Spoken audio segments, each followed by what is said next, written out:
boom, boom, boom. Oh man, I didn't think I was gonna be able to do it, but I found like one video.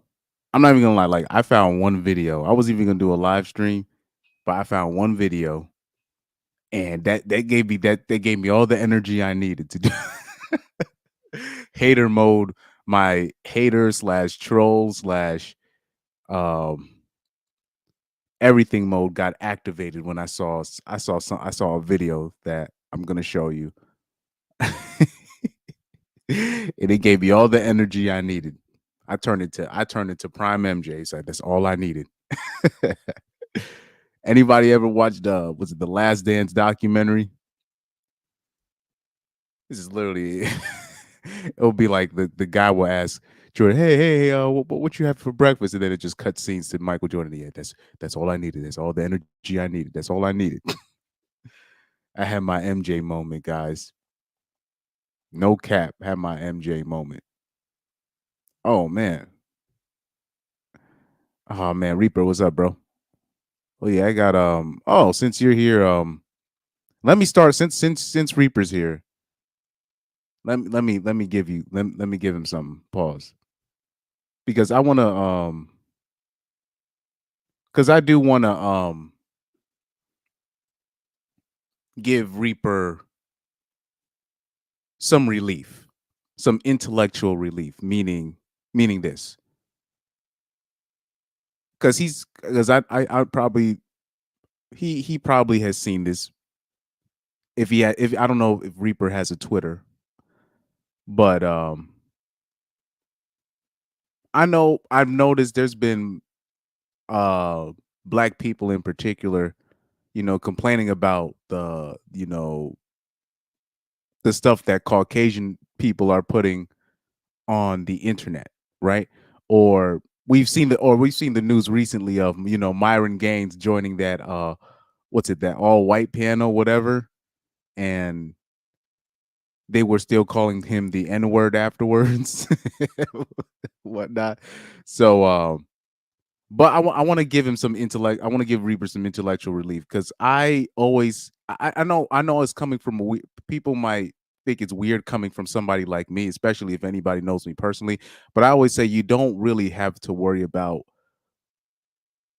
you know people that are always talking about ninjas. You don't have to really worry about Caucasian people like that really anymore. And I'm gonna tell you why. Because at the end of the day, no matter how I don't know, can I say how many minutes am I in? How many minutes am I in? No matter no matter okay, how do I put this? No matter how racist you think a certain white person is or a white man is, you really don't have to worry about it. Because at the end of the day, a lot of them are massive simps. I'm talking about massive. And you realize a lot of the stuff that they do, particularly via Twitter, you don't really have to worry about it, or you don't have to. I don't know how else to say this, but they everything that they're doing, they still think that shaming white women for dating other races of dudes is they think that they're doing something by doing that. They don't realize the more that they shame Caucasian women into, say, if the if you'll have like on Instagram you'll have one of those couples, right? It'll be like a black dude and a white and a white girl, and you'll see most of the you'll see like literally half the comments say ill race mixing and all this stuff that, like, these dudes, right? You actually don't have to worry about those guys. You actually don't. um and actually they're making their case worse because the more of the boogeyman that they make ninjas to be, the more attractive they actually make us to them. If that makes sense. But let me give you. I want to give you an example, right? Because let me see if I can look up. There's this guy that would pop up on my feed, right? Because Twitter picks up on your algorithms. So since I tend to look at and maybe like right leaning things, it's going to show mostly right leaning or conservative individuals are going to pop up on my Twitter, right? That's how Twitter works because I only follow like two or three people on Twitter, and the rest is just all recommended stuff, right? So it's gonna be mostly RP stuff, MGTOW stuff, and right leaning things just in general, right? This is so, but unfortunately, what happens is since that is what pops up on my main page on Twitter, you're gonna have certain pages, supposedly conservative pages. And I will say 30 to 40% of those pages is just, even though they say that they're right leaning and they're conservative and America first and all this stuff, it's almost like most of their pages, sorry, like 40% of those pages is just dedicated to what ninjas are doing bad. It's literally all ninjas is and not even just American ninjas. They talk about African ninjas and immigration and how, and you're just like, your whole page is ninjas. What's going on? What's this about? But so I'm gonna bring somebody up for an example, right? I don't know if I saved this tweet. I'm gonna look up his tweet real quick.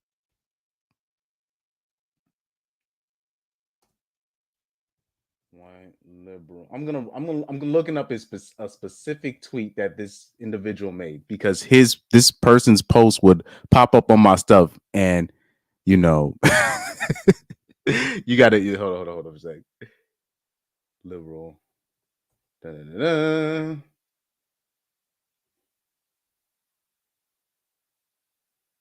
All right. Let me see if I can bookmark this tweet. All right, I'm bookmarking this tweet as we speak. So right here. So you have guys like this, right? And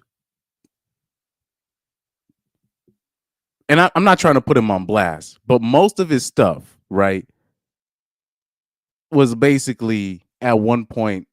Not, well, you see, now it's different because election day is here, but like a guy like this, most of his tweets is what ninjas are doing, right? And you can have your opinion and blah blah blah, but and what I've noticed is a lot of these guys, they kind of have this new thing. I don't know where this theme is from, but it's like a red glare with the blue eyes, right? All right. So bottom line, I remember he was before. I remember before July 6th, before he made this tweet, everything that he was posting was literally. I'm like, dang, it's like ninjas is living rent free in your mind. But then, at one point I thought that, and then all of a sudden I see him make this tweet right here. He goes, blaming everything on liberal white women is anti-white. This behavior was taught. They were groomed to be this way. And I was like, when I saw this tweet, I was like, are you what? I was like, what? That's it. I was like, there's that. I was like, it was no way this dude just made this tweet. I'm thinking this guy is based. I'm thinking this guy is whatever, edgy, quote unquote. And he still don't want to put no accountability to the people that literally voted. Everything that he probably hates about America today was voted in by liberal white women. But he's still letting them off the hook. He's still letting them off the hook. And because he believes that's anti-white to put any accountability on. And you're just like, And then I remember looking at the responses that even his followers were just like, "What?" You're just like, "Okay."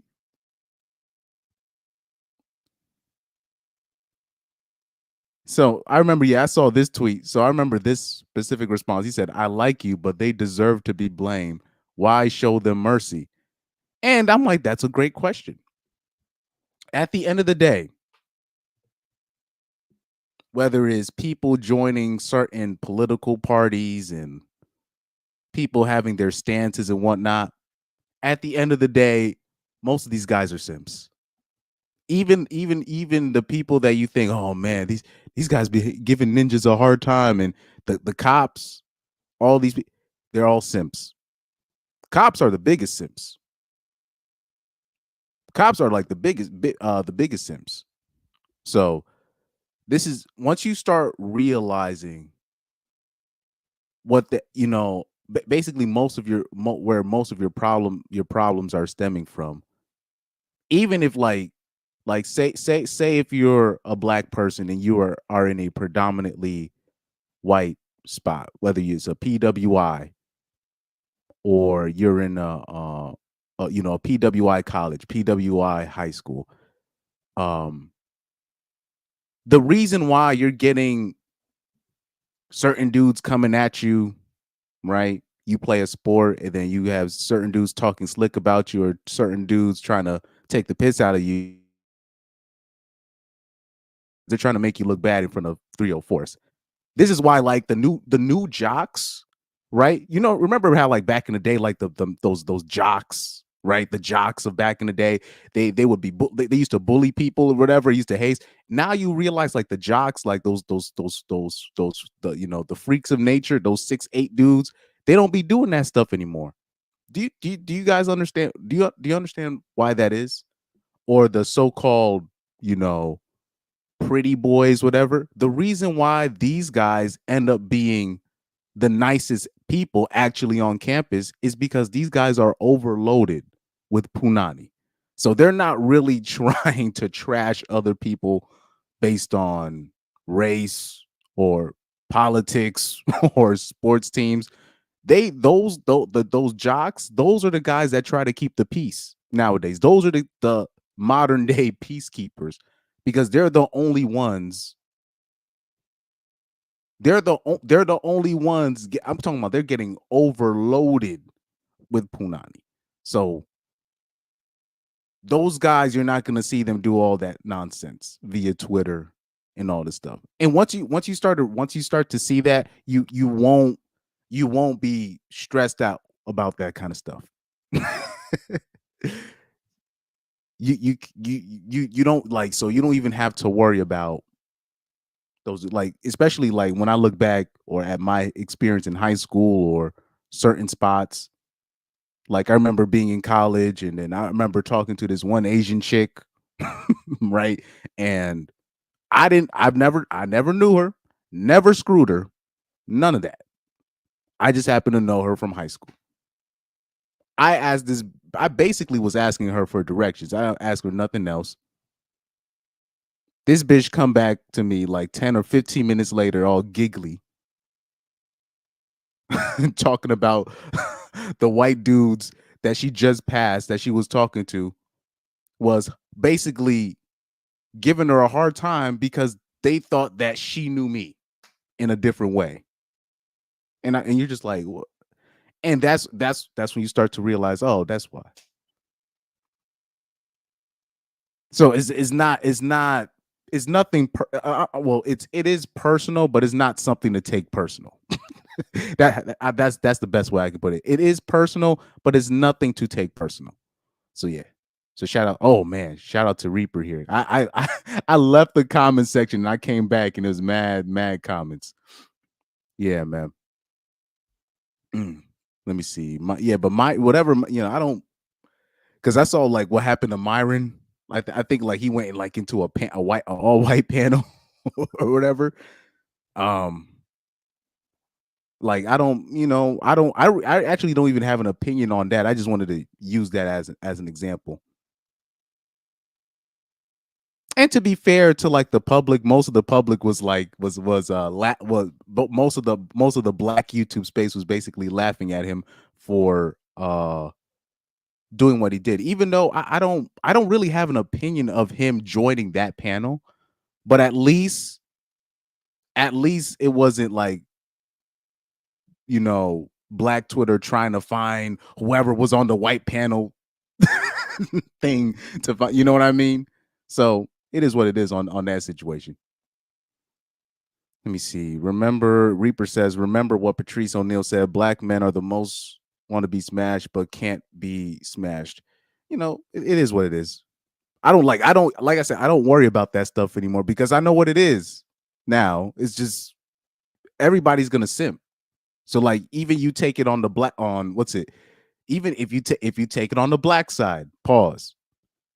A lot of these new, I don't know if you noticed, but there's a lot of former pro black men that used to be all this pro blackity, pro blickety black and all this stuff.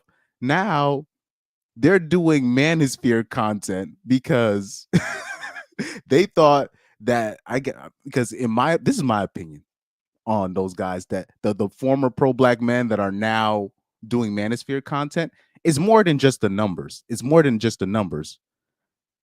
The reason why they're doing that is because they thought it was going to help them with black women, but until they found out the truth, it's not really. They thought they could use being pro black as a dating strategy, and they realize it's not working. That's my opinion on it. That's my opinion on that. So, like I said, it's all a dating strategy. Like Lorette Hamilton, I don't know if you know her. She's always in the chat. Well, not sorry. She's always sending me things. Let me put it like that. But she sometimes is in the chat. But I remember she basically when she was talking about Riley Gaines doing what she's doing and just the dating strategies. I was like, and then it just finally clicked. I'm like, everything is a dating and a mating strategy. So whatever happens to you, if you're being targeted by certain men, certain individuals, it's all a dating strategy. It's all a dating strategy. Hence why the people that tend to be the nicest to you are the ones that get the most punani anyways. especially nowadays. Especially in my experience. The people that would reach out to give a helping hand and you look at them in the social status realm, they didn't have to beg for punani. They were just in the position where they were always going to get it. Let me see. Yeah, yeah. When I saw that tweet talking about they were groomed to be this way, I'm like, the America that you know today is because of Caucasian liberal women voting a specific way. You're just like, what are you talking? Like, oh yeah, exactly. A guy like that, just give him a mid in her early 30s, and this guy will change his old stuff. Let me see. Oh, Doug MPA's in the house. He said it's a soccer team in Australia that had 5 Transformers on the team and they crushed everyone. Whoa. When did this happen? When did that happen? What's up, Lorette? But yeah, Lorette put basically it helped me just come to the conclusion. Basically, everything that we do is just dating and mating strategy. So it's when people do certain things to you, or even in the past, it's it's personal, but it's really not personal. You just happen to be in the way of their strategy. But let me go back to this quote right here. He said it's a soccer team in Australia that had 5 Transformers on the team and they crushed everyone. So let me look that up. That's hilarious. That is hilarious. Let me see. Australia soccer team. Female soccer team. When was this? This one. Who had Transformers on there?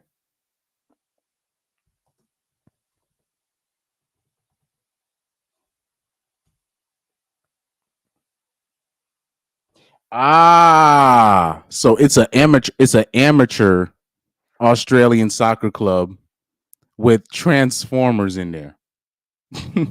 I don't understand. I don't understand. I don't understand why I didn't see this. This did not come across my feed. And by the way, this goes into the main topic where we talk about protection, right? Why is all this Amazon stuff? All right, apartments, that makes sense, but I don't know why all this Amazon stuff is on my feed. But let me see. Yeah, they said an amateur Australian soccer team has stirred controversy after the squad, which includes 5 Transformers, dominated a women's only tournament and claimed the $1,000 prize. I'm not gonna lie. I'm not gonna lie. If I knew I had if I could get away with recruiting Transformers on my female soccer team that I'm coaching and recruiting, I'm gonna do it. I'm gonna do it. Like if I was a recruiter, I'd do that. I'll do it. Especially in a woke spot like, Australia is like super woke, right? So if I could get away with that, I'd do that. Let me see. She claimed that some of the girls were told not to complain or forfeit in protest for fear of repercussions. But like I said, this goes right into what I'm trying to do because right now the conservatives are messing up the game. So you have basically now where men are entering women's sports and killing it. And really what men should do is should just step back and just let it happen. But right now, conservative men are going out of their way to be like, you're ruining women's sports. And the more that they defend female sports, it's almost like they're liberals. You know what I mean? It's weird. It's like because really what conservative men should do is they should just back off and just let the natural order of things take place. Because at the end of the day, when I look at the woman reacting to stuff like this, they still blame this on men. They're always like, why are men trying to invade women's spaces? That's what I'll see in the comments. And you're just like, so men are still getting most men are still getting the blame either way. So why don't we just back off, just let it happen? Because now here are conservatives interfering with the natural order of things, and then they're going to turn around after you make laws to protect women's sports, quote unquote. Then they're going to turn around and still ask for equal pay. And then you're going to be like, wait, what's this about? And then they're going to vote to eliminate your voice, but they're not going to vote to eliminate your interference when you help them protect them from the Transformers entering the sports. So this is where conservatives lose me.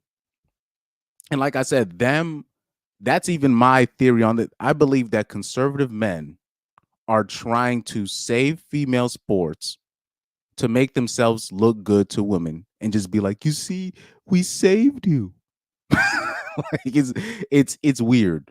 It's weird. Like I'm not gonna go out of my way to save people that do not respect me, that literally would think like like if I was if something happened to me on the street, you know what I mean?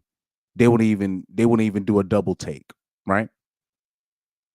Now, I'll say this, right? To be fair to the community, to be fair to the people in my community, right?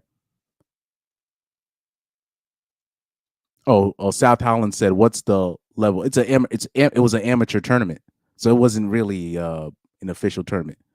But like I said, to be fair to me, I live in a community where if if my car breaks down, you have all types of people Like I'm like this has happened to me um I think two separate occasions this year. My car had broke not necessarily broke down, but I had to stop my car. One time I ran out of gas somewhere and I had to stop next to this spot. And one time like my what's it my steering fluid locked up on me or whatever, so I had to pull over. So on those two separate times, right? There was all types of people, especially the first time, and it was at night where it was all types of people. It was like it was I had to call my dad to help me out. And there was people literally stopped in the middle of the night that was like, "Yo, you need help?" And I was in a white town. So and two separate, I'm not gonna tell you what town it is, but it's a white town. It's a white town. All types of people try to, hey, you brother, you need help and all this stuff. Are you sure?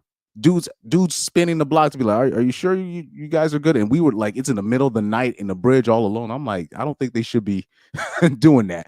But I had to tell them, oh yeah, I'm good. I have somebody to come over. And then I remember when I ran out of gas, it was even what's it called? Caucasian women like pulling up. Hey, do you need help? Your car looks like it's. I'm like, nah. I'm just somebody's coming through with the gas.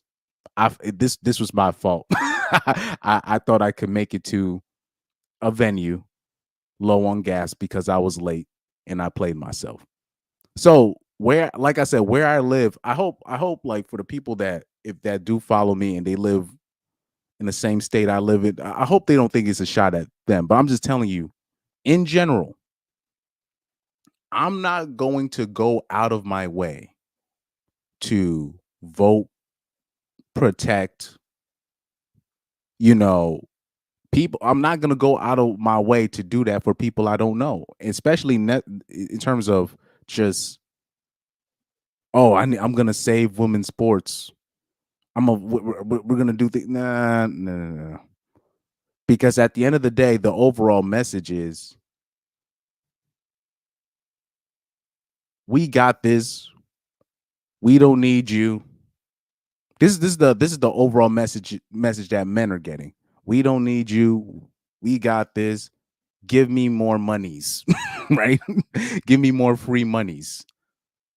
Now, and then on top of that, this is also the message that men are getting. You'll have these transformers, what's it? Men becoming women, and men will be like, I don't think it's a good idea for transformers to really participate with women, not just in sports, but just participating with women in general, because at the end of the day, they're not women. And we will say that, and then men will be called bigots, and we'll be called non-progressive by those same women that are now begging for men to save them from from these monsters. So I'm not going to go out of my way. I can't do that. I can't do that. Lorette said about Riley before stardom, when the entire swim team was forced to comply and welcome the transformer, no one complained until Riley lost the medal to him in a tie. Then Riley got indignant and became a lead. That's facts. That's actually facts. It wasn't really a problem until Riley tied to the transformer and they gave him the medal over her, and she got tight. And then now she went on a circuit right afterwards. And then on top of that, it does help that she is a blonde. It does help that she's young and she's a blonde. And she looks relatively decent. So that also um, has helped her kind of launched her career in that right on that right wing circuit. He said $1,000 prize. Hey man, people are starving. Lorette said Riley is a fake leader sucking all the air out of making a difference. Riley leading conservative men trying to get her lost medal back. That's cold blooded, but that's true. South Holland says, "Don't save them. They don't want to be saved. It's the conservative dads that want it for their daughters." And then here's the thing. Like I always, because I always said, people think it's the incels, is the black pillars. No, it's the conservatives and the pickup artists that are messing up the game. That is my opinion. It is the conservatives and the PUAs that are messing up the game. Number one, the PUAs are just messing up the game, period, because they say that women are trash and women ain't this, but I need you men to cold approach umpteenth number of women and do whatever you want with them and then discard them like toilet tissue. But at the end of the day, you're still making them the priority of your of your identity. And on top of that, the PUAs, they don't approach dimes. They approach fat women in mids. So all you're doing is how do I say, you're all you're doing is inflating their ego and then shocked on why these hoes ain't acting right. And the PUAs are they're literally they're over they're messing up the game. Then you take it on the conservative side. The conservatives are, I said it like this, anybody that reads the Bible, right? Jesus Christ had a huge problem with the Pharisees and the quote unquote teachers of the law. The trad cons today, the so-called trad cons and the conservatives are the modern day Pharisees, because not only are they the biggest hypocrites, number two, they are one of the more selfish, self-serving people that you're going to meet. And on top of that, everything that they do is it's like, how do I say this? Particularly when it comes to their daughters, they think they're so above reproach that they can never see the bigger picture. They don't ever see, they can't see the big picture, and they tend to point their fingers at the wrong people. Like I said, like, it's because it's funny because particularly the traditional conservatives, I tend to know their Bible better than they know. People need to reread the New Testament and the stories of Jesus Christ. The most problems that he had wasn't with the hoes, wasn't with the murderers, the prostitutes, the people. It was mostly with the leaders, the Pharisees, the people of the law, the so-called traditional, the self, those were the people that he had the most problems with, because they really wasn't standing on anything. But at the end of the day, they were the most selfish out of all of them. Shout out to Pyro. Adam Kane said, "So true. Female supported this LGHD." Shout out to Joker. Shout out to Better Bachelor. I love that guy. So true. Female supported this LGHD TV rainbow nonsense.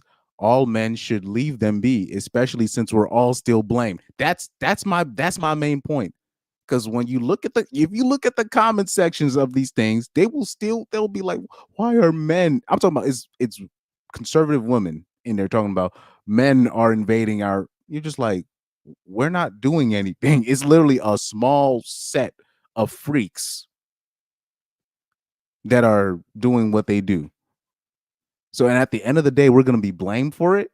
And you're still trying to quote unquote save them. Why save that? Let nature take its course. Maybe if you let nature take its course, you let nature take its course. If they can find another activity that is woman free, they won't add all the other nonsense like asking for equal pay and equal this and still I'll be like, or be in their particular space and still talking about men. And you're just like, bruh. But anyway. Oh man. Pyro said that Christians are religious PUAs. Basically. Yeah, the trad cons are basically they're religious PUAs. But I was the PUAs and the trad cons, they're the ones messing up the game. Especially, I'll say, especially the trad cons, because I expect PUAs or people that follow that philosophy to be pieces of shit. But with the trad cons, they're such the biggest hypocrite. Like they're the biggest hypocrites. Look at their and then look at look at these supposedly trad cons. Look at their families. Look how their families operate, and it just tells you everything you need to know. It tells you everything you need to know about these people. They're just people to not most of the time they're just not respectable people. You know the one what's the wannabe based dudes like this guy right here. But if you guys have the option, just check out his page, and then for him to make a tweet like this, you're just like, are you kidding me? I'm like, you mean don't blame the demographic of people that literally voted this in. Oh, and also, speaking of which, because this is still on topic. This is still on topic. I want you to see something real quick, guys, because I've talked about this ad nauseum. I talked about this. I was telling y'all. This was gonna happen because people have been talking about immigration, right? And I told you guys this. I told you this was gonna happen. I told you this was gonna happen. I told you no matter who's in office around the world or whatever, I right? I told you they're not gonna stop the quote unquote immigration crisis. The quote unquote immigration crisis in and of itself is a farce. They're letting them in. They're not gonna stop letting them in. They're not. I told you, it don't matter who's gonna be in office. And so right here. So here you have Orange Man in this address. He says Trump says legal immigration is needed to replace the native population. He said we're going to let a lot of people come in because we need more people, especially with AI coming. Guys, I told you. I don't know if people remember. I don't know. Maybe because maybe Pyro could literally bear witness. I told you guys they're not gonna stop letting the immigrants come in, and I'm gonna tell you why in a minute. But let's listen to Orange Man here. Let's speed it up though. Let's speed this up. I don't want to all this copyright stuff and all this nonsense. Basically, we're going to drill, baby, drill. We're going to get the energy prices down almost immediately, and we're going to close the border, and we're going to get the crooked ones out, the bad ones out, and we're going to let a lot of people come in because we need more people, especially with AI coming and all of the different things, and the farmers need, everybody needs. But we're going to make sure that they're not murderers, killers, drug dealers, and the kind of people that we have largely coming in right now. Okay? Mr. President. But basically, I hope you guys heard him. So he said because he's basically said we're gonna let the good ones stay in and the bad ones out. But I said bottom line, they're still gonna let most. I'm telling you, they're still gonna let most immigrants in because of the numbers, just because of the number. Guys, I've been telling people this for the longest. It's like they're not gonna stop because particularly the conservatives, they don't get it. Every big company that you see, corporations, all this stuff, everything that you see, they can't get the money that they're getting without cheap labor. They can't. Now, I always start with this. When anybody complains about immigration and they're letting immigrants in, I always say, okay, how many kids you got? Well, what you mean? How many kids you got? You thinking about having kids anytime soon? How many kids do your mom got? You got a wife? How many kids does she got? Guys, the population is declining. They need the numbers. They're not going to stop the immigrants. It's really that simple. It's really that simple. Like it's oh man, it's really that. Oh, hold on. See something. Reaper said the video is constantly breaking up. Hopefully that's not true. I haven't seen anything crazy on my end, but I haven't seen anything crazy on my end yet. But guys, like they're not going to get rid of they're first of all they're not going to get rid as of the of the immigrants as much as you want, because first of all, at the end of the day, how many kids you got? At the end of the day, how many kids your mama got? You got dude. What hoes want to do today? They want to live out their 20s. They want to delete their kids. And then once they hit their 30s, then maybe. And then by then they're only going to be able to pop out one. Maybe one. They'll pop out maybe one. Got for the population to replace itself, every woman is going to need to be having like 3+ kids. Four plus kids really. And women don't want kids, especially not in America. Women don't they particularly, you talking about Caucasian women, and then especially if you got a Caucasian woman that's partying through her whole 20s, no kids, and then she hits her 30s, she's gonna need in vitro. She's gonna need IVF. She's gonna need IVF. Like I remember, I keep bringing up that I keep bringing up the story where you had the conservative dudes trying to praise the Italian prime minister because they think that she's going to stop the immigration problems that Italy are having. And I'm like, guys, that that's not gonna. She's going to have to let them in. I'm like, Italy is literally a dying nation. Where are they going to get the numbers from? Where else? Where are they going to get the numbers from? Because you guys are not getting it from your women. Because your women are not. They're just not. They don't want to have kids. Not only do they don't want to have kids. The ones that do want it, they're already past the time that they can produce many. The average age, right? Back in the day, like the average age of women having kids back in the day was like 20 years old, 19 years old. Now the average age of women having their first kid is like 28, 29 years old. What do you think? What do you think is the domino effect? What do you think is going to happen from there?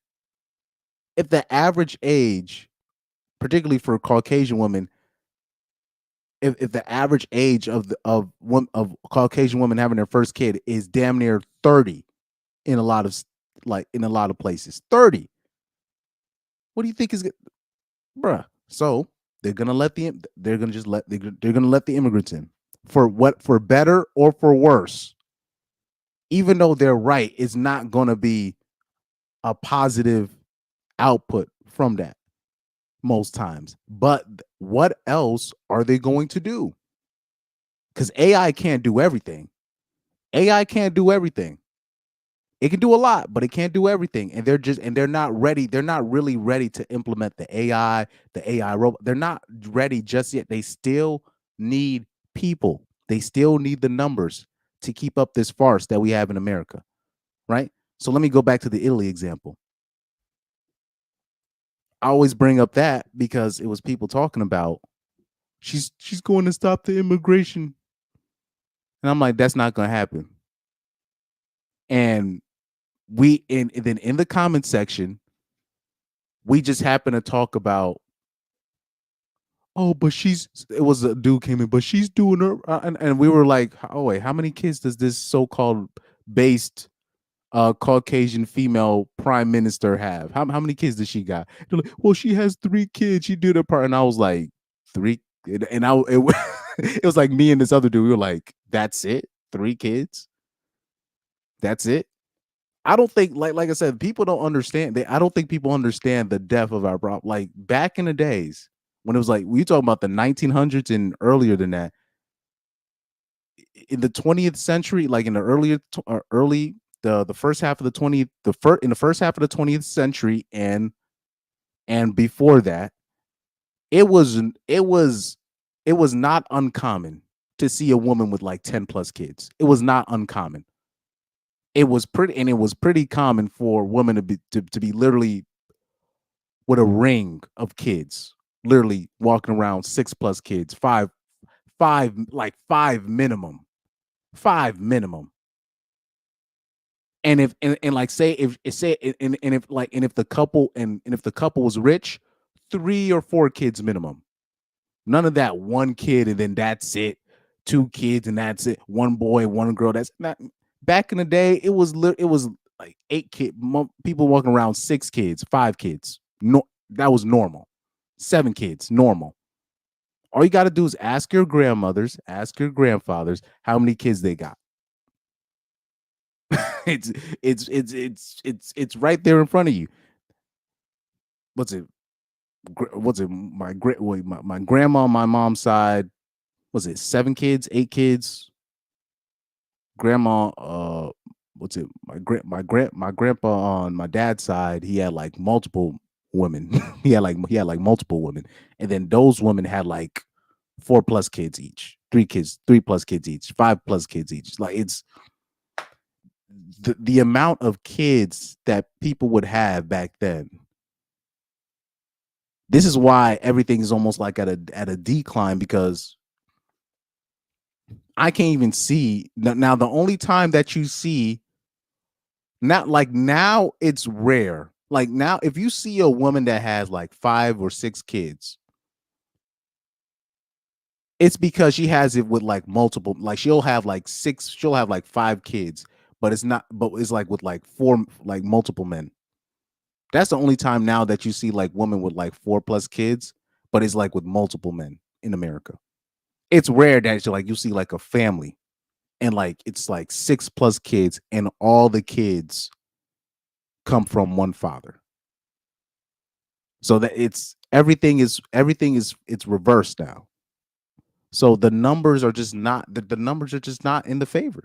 And I told you they're not really going to stop the quote unquote immigration crisis. So any Republican that is running on that, they're selling you fool's gold. They're selling you fool's gold. Let's play this one more time. What Orange Man is saying. But basically, we're going to drill, baby, drill. We're going to get the energy prices down almost immediately, and we're going to close the border, and we're going to get the crooked ones out, the bad ones out, and we're going to let a lot of people come in because we need more people, especially with AI coming and all of the different things, and the farmers need, everybody needs. But we're going to make sure that they're not murderers, killers, drug dealers, and the kind of people that we have largely coming in right now. Okay? Mr. President, Mr. President. But basically, you know what I heard? This is what I heard. I heard that basically this immigration stuff is not going to stop. They're not going to put a kibosh to it. No, no. They have a plan. They they think, I'll say this, they think they have a plan for them. They think they have a something to do. They think they can still they they they think that they can still be useful to this country, quote unquote. So like I've seen like tweets like on Twitter where they say, I don't want immigrants, whether they're good or bad. And I was like, I don't know what to tell you. I'm like, I don't know what to tell you. And I always be telling people I'll be like, how many kids you and your girl got? Well, we're not planning to have kids. There you go. There you go. There you go, man. So like I said, it's don't complain. Don't complain.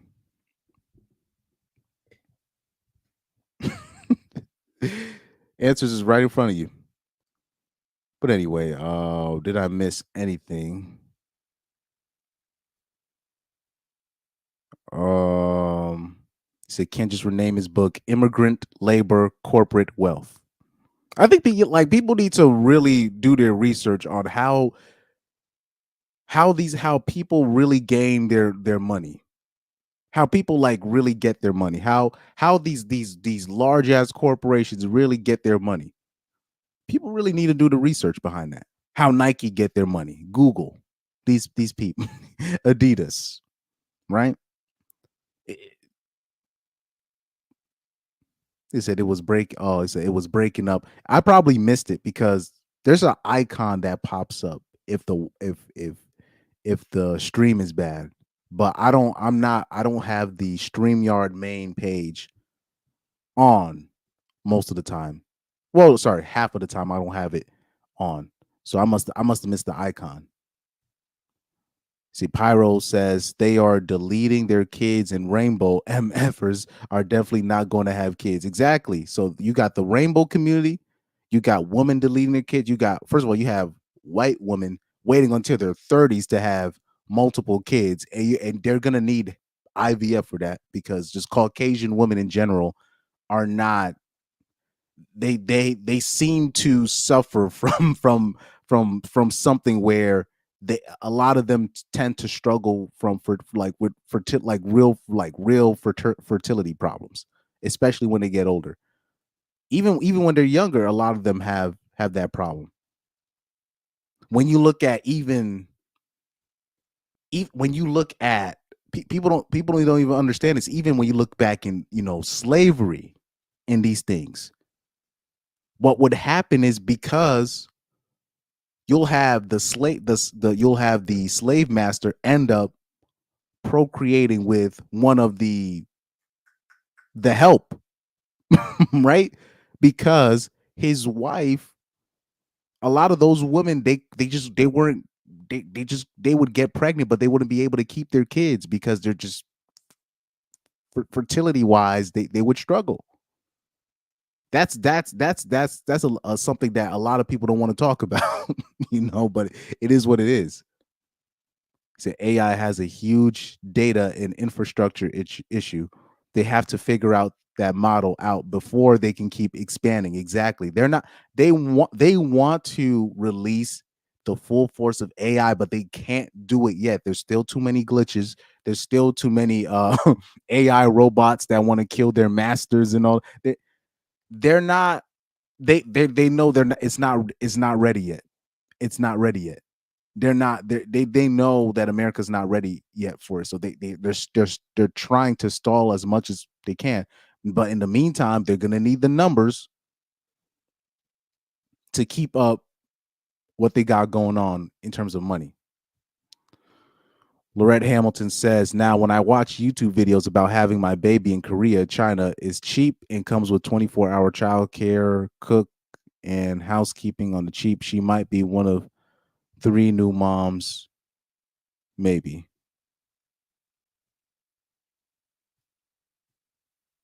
I might have to look into that.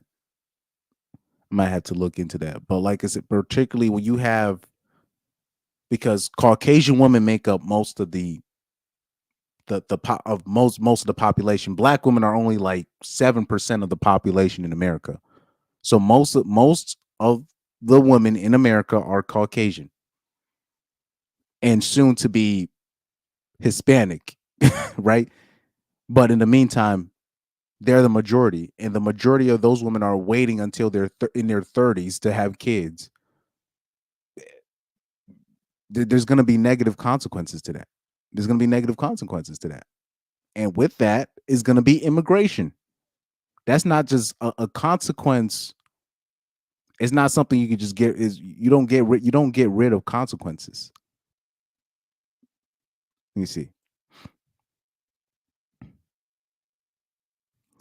South Holland says whoever will be the predominant world power will be the country that population decreases the slowest. But it's also why it's also another reason why I don't know if you've noticed this, South Holland. I don't know if you noticed this, but now when it comes to biracial kids, right? Whether if you're like white mixed with Indian or white mixed with black or white mixed with Asian, now Caucasian people are now they're trying to claim that half and say, nah, you still part of the because it's just numbers. Everything is just numbers. So now they're like, maybe we shouldn't just disregard because he's mixed with this or mixed with that. Because it's the numbers. It's the numbers. Like I said, you got what's it white you got white women that waiting till the 30s to have kids. You have black women killing their kids. That's a whole nother story. Right? You have Hispanic women are I'm seeing a lot of Hispanic women adopt these, feminazism type stuff. So now it's hitting that community. I don't know if you noticed, I've been seeing a lot of videos lately about Hispanic women complaining about Hispanic men, and you're just like, where? You're like, not them too. You're just like, not them too. South Holland is right. I'm talking about in the future, it's gonna be basically now the dominant race is going just is it's not even gonna be about economics anymore. It's just gonna be about the numbers. It's just gonna be about the pure numbers.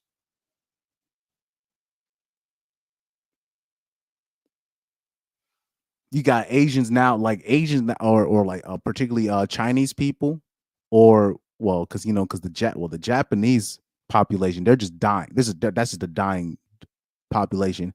This is why Japan are just they're just accepting immigrants now. They're just like we have to, we have to. Now that they're just like, don't you guys see the destruction? I'm like, they're going to die anyways. You're just you'll see these people with the comments. They're like, don't you see what's gonna happen? Like they're dying anyways. They're dying anyways. This is why immigration is not an accident. Like when people are, oh man, this is immigration problem, and these people are crossing the border, and they're letting them cross the border. Trust, people can't hide no more. They're letting them cross the border. They're letting them because they know they could use them. They could use some. They know they could at least use some of them, and they're most likely not going to be the rich people in charge or the elites are not going to be negatively affected because they don't live in certain cities. They don't live in certain zip codes, so they already know. All right, I'm not even going to have to deal with that person. And by the time I deal with that person, he's probably going to have his own business, and he could be useful to me when I buy his services when this immigrant gets on his feet. That's the game right there. That's the game. Let me see. Lorette Hamilton said when you talked about the law, why am I?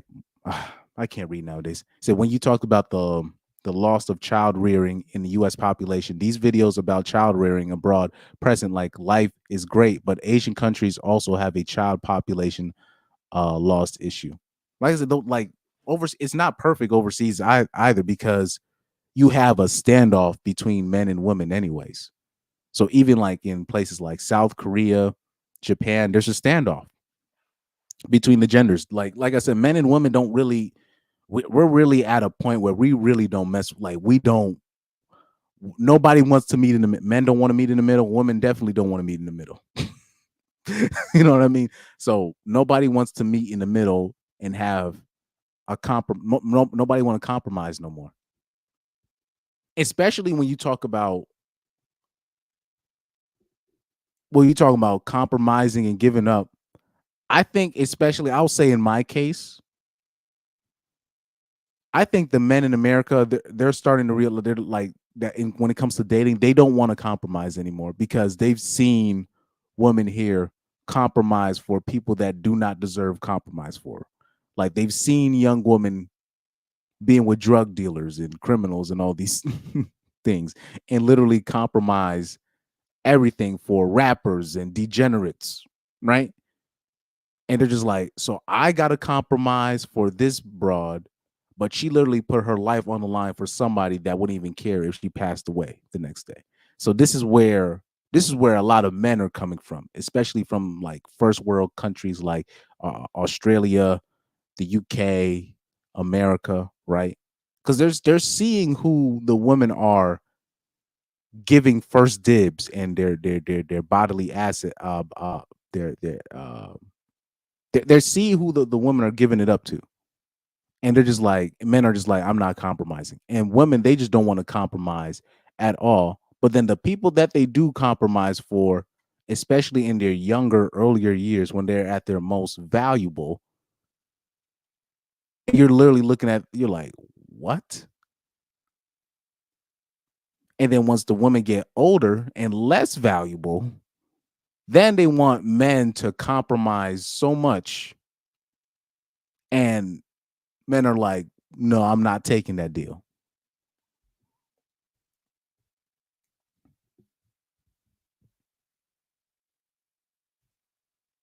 South Island says social media took the gender divide from 2 to 9 for real, but it's the men waking up.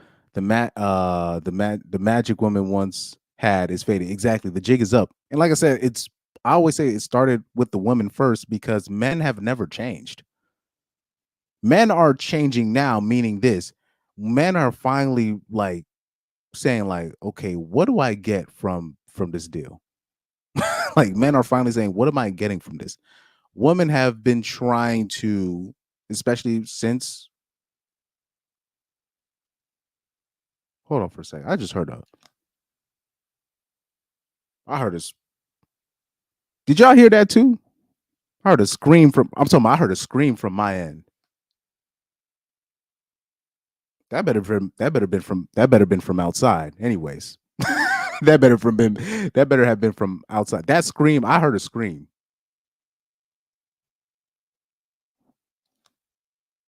All right, cool. Never mind. Anyways, but that better have been from outside. Anyways,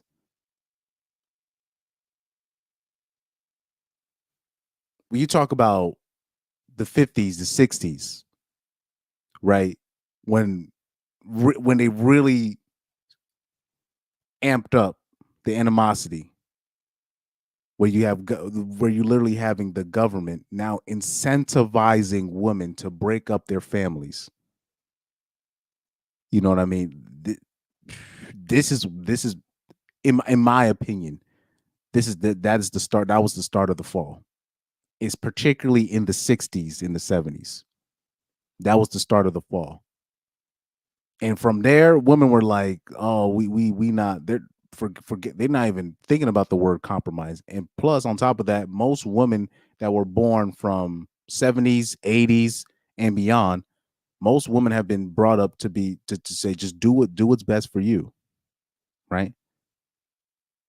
While men have still been brought up the same, you got to sacrifice, you got to protect, you know what I mean? You got to take care of the family. If your dad dies, men haven't changed. It's only now that men are like, what am I getting out of this? Yeah, you heard that. Yeah, I think it was from outside. I think it was from outside. I think it was from outside. Like, remember, I live in the woods, so I live in the woods, bro. Oh man, oh man! Shout out to Harambe with the 199 super chat. I got the sound bite for you. I got that sound bite for you, man. Hold on. We got Harambe with the super chat. We got money, nigga. We got money, nigga. We got money, nigga. Oh man. Harambe with the super chat. He says we'll win in the end. Indifference is powerful. Facts. At the end of the day, the men that kind of seen this coming and understand what's going on, they're going to win at the end anyways. if you play your cards right, this is why our channels like ours is important, because we're we're telling you, because when ish hits the fan, it's gonna be us that's gonna be depended on anyways, right? It is what it is. Now, I'll say this. Unfortunately, on the flip side to that, is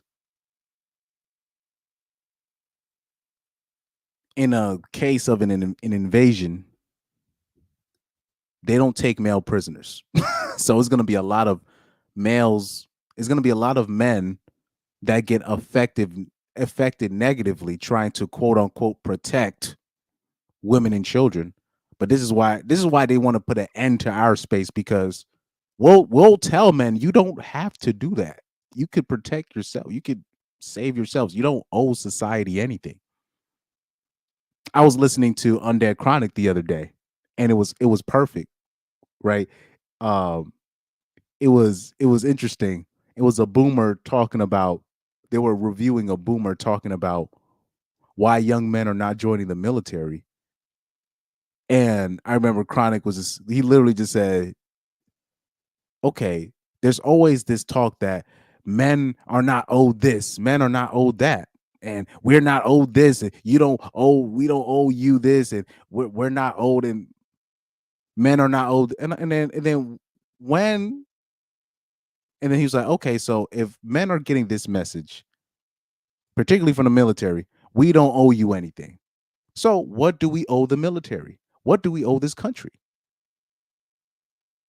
If we're not owed anything, what do we owe to the public? What do we owe to you?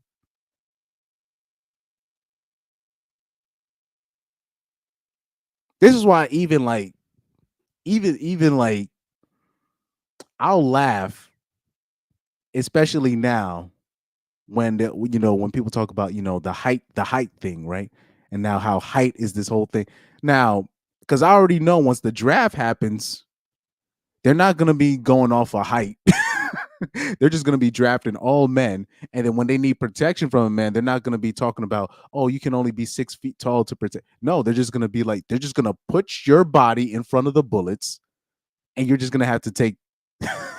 This is why, like, hey, man, it's going to be interesting, because especially like if the draft happens, I'm literally going to write a letter back to the people, and I'm going to be like, you know what? I would join the army, but I don't think I made the height requirement.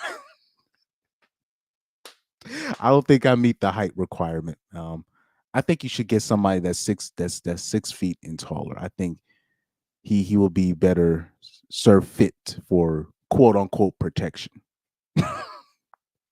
Oh yeah, and like I said, when it comes to I've said this before, when it comes to the height thing, that's just a sexual thing. Just women can't say that out loud, because then most men would just stop approaching them.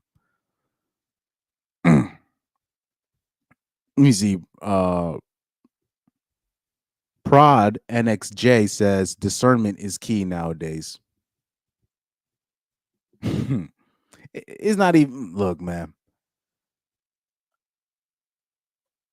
I model my life. You know who I really pay attention to? Who people don't I don't think people give 50 Cent the credit for being the visionary that he is. I don't think people give him like the credit on when he talks about like his relationship with his first son and his first baby mom, and how he operates that relationship. That's really how all men should be operating. But like I said, there's always this thing where men are afraid to be labeled as a deadbeat, so they go way and over beyond what they're supposed to do. When really, at the end of the day, you're supposed to just stand on your nuts and be like, hey, if you're not doing it this way, I'm out. I can make another family. You can't. That's really how men kind of supposed to operate, but but and that's what 50 did. That's what 50 did. I like because the way he'll talk, they'll ask him, okay, so why are you not trying to make amends with your son? I know he's said some things about you, but why don't you? Like he'll talk about. He's like, have you ever been around a person that has shown you, like they've showed you through their actions that they're not on your team, that they're not on your side. Now, 50 Cent says after a while, if you show that enough times around me, I'm just gonna move away from you. I'm just gonna get the F away from you. Now, men are afraid to do that because they know if when a man walks away, he's gonna be labeled a lot of things. He's gonna be called a deadbeat. He's gonna be called an abandoner or whatever. Guys, at the end of the day, you got one life. You cannot be around people that really don't fuck with you and they're just using you. And they're like they'll be around you because you're still a useful idiot, but they can't completely get away from you because they know they need you and that's why they hate you so much. But you can't be around that kind of energy. You're going to get affected by that. You're going to be affected by that. If you've done your part as a man or as a person, you've done what you can. 50 Cent did what he could for his son. He went above and beyond. He went above and beyond.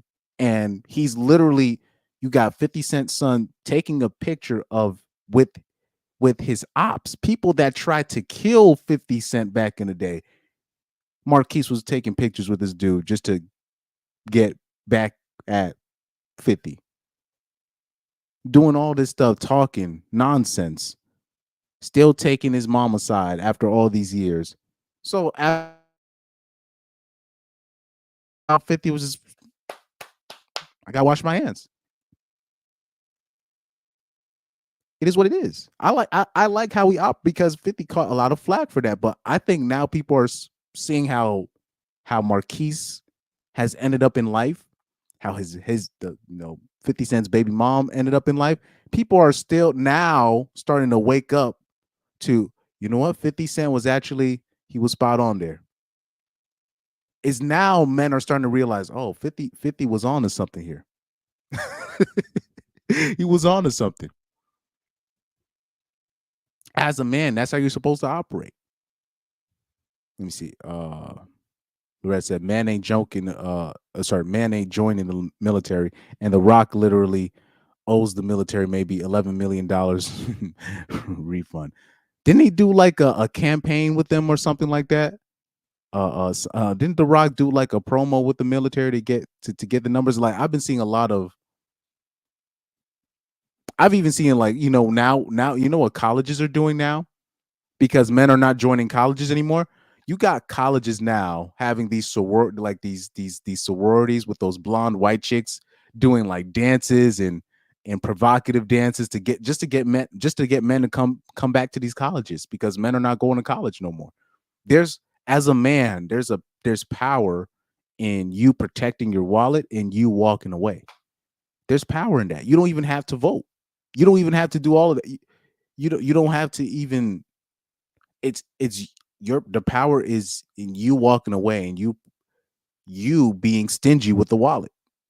There's power in that as a man. Produced by NJ said they should get the bear. All right here. So South Holland says it's a ton of homeless and sick vets on the street. The only way you can get people to sign up for that is by making the economy so bad there is barely an option. Well, they're already kind of doing that. They already kind of that's how they get black and brown people to join the military. Because that's literally a lot of the times if you're coming from an impoverished neighborhood, that's your only option. Or if you're going to jail over nonsense, that's a whole other story. that's a whole other story, man. That is a whole other story. Because technically they already do that. They already do that. They tend to target people in poor economic. That's why they do those military recruit. They don't do that same kind of recruitment in certain neighborhoods. They don't. It's a difference in how they recruit in different zip codes and different neighborhoods. Yeah, 50 said either my way or the highway. And with his status and what he was able to accomplish with the money he was able to generate, literally making something out of nothing, he definitely has the right. He definitely has the right. But like I said, as a man, you don't have to sign up. People are waking up. You don't have to sign up for the military. People are like, man, I'm gonna go to jail. I might as well just go to jail. Shout out to Shinobi One. Says shout out to Warband members popping through. He said they don't need you to sign up for anything. If they need you, they will take you by force. Facts. Facts. That's why I'm like, I'm not finna do nothing. Now, if they, because like I believe when they start taking people by force, all people gotta do is look at Ukraine. Look at what's I gotta stop saying these countries' name. That's probably why my video was breaking up earlier. I gotta stop saying certain countries' name. Look at what's happening with the country next to Mother R. The country next to Mother R. The Eastern European country that starts with the letter U, right? just look. They force it, dude. They're forcing even the sissies. They're even forcing the sissies, taking them out of their wigs and their pumps. They're like, nah, you in the army now. You gonna die for this country. They're not even giving them a choice.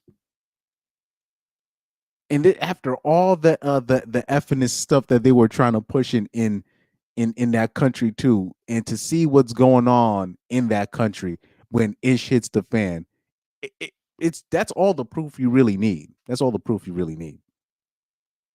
But anyway, let's hey yo, man, let's move on. Let's move on. Let's move on. Let's show, you know what, since we do got 11 people in the chat, I want to show you what triggered me today. Because I'm surprised there's a lot of people in the chat this early in the queue. I don't know if maybe I could show one more thing before I show the main thing that I wanted to show. But I did wanted to show the immigrant thing. Oh man. Let me see something real quick. Looking at these bookmarks. Trying to see maybe oh, let me show you guys a quick aside. And I might lose a lot of people. I might lose a lot of people with this. Let me show you guys a quick aside. Because I don't think, because people are, I don't know why. I've told people this was going to happen too. I told people this was going to happen. So right here, I guess this went viral in the first week of August. They said breaking news, Iraq's parliament takes the first step to lower the legal age of marriage for girls from ages 15 to 9. The new personal status law being discussed is based on Sharia law. Now, I'm not sure whether this is fake news or not. And people are going to say this is pedophilia, this is this and all that. But what did I tell you guys? I told you, because of the nonsense that is happening in these first world countries, these other countries that's like still running on patriarchy, I told you they're going to double down on patriarchy. Meaning they're going to do stuff like this. They're going to do stuff like this, and we're not going to be able to do nothing about it, bro. I'm talking about they're going to do stuff like this, and we're going to have no say. We're going to have, we're not going to even be able to be even in a moral position to be like, yo, that's a little girl. We can't do that because of the nonsense that we already have in our country.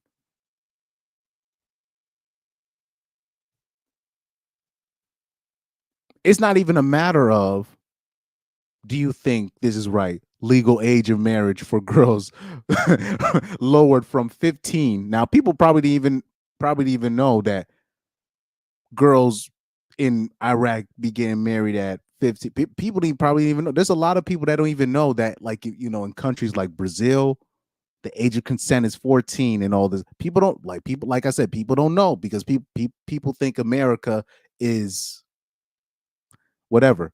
But I was trying to tell people, dude, they're going these countries that are already on that, quote unquote patriarchy. I said they're gonna double down on patriarchy only because, but I'll say specifically because of America. It's our fault. Don't blame, we can't even blame whoever's in charge in Iraq or whatever, whoever's trying to, because like I said, this could be fake news. This could be fake news for all that we know. This could be fake news for just for so Americans can meddle, right? If this is true, this is our fault. This is America's fault because they're looking at the nonsense. They're seeing how our population is declining. They're seeing how you see how, like, you got men don't like women, women don't like men, women have sexual freedom, women have all.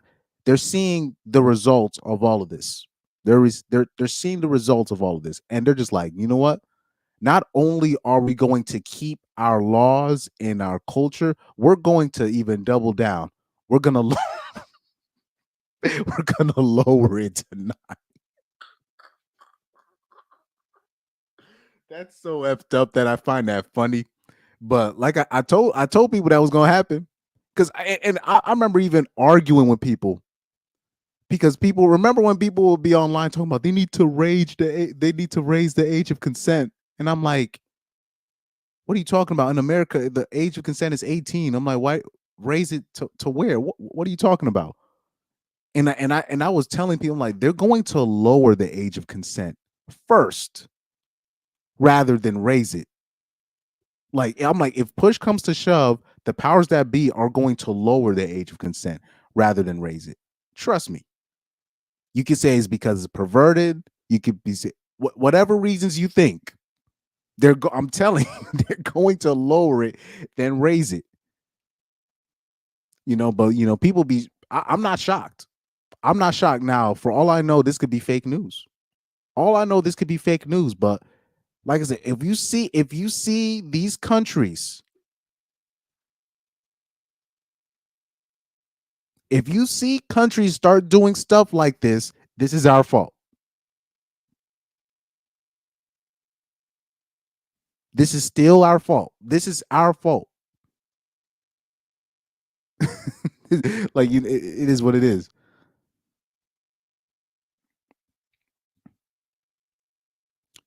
Shinobi said 15 to 9 clown world, or is it that they never grow up past those ages mentally?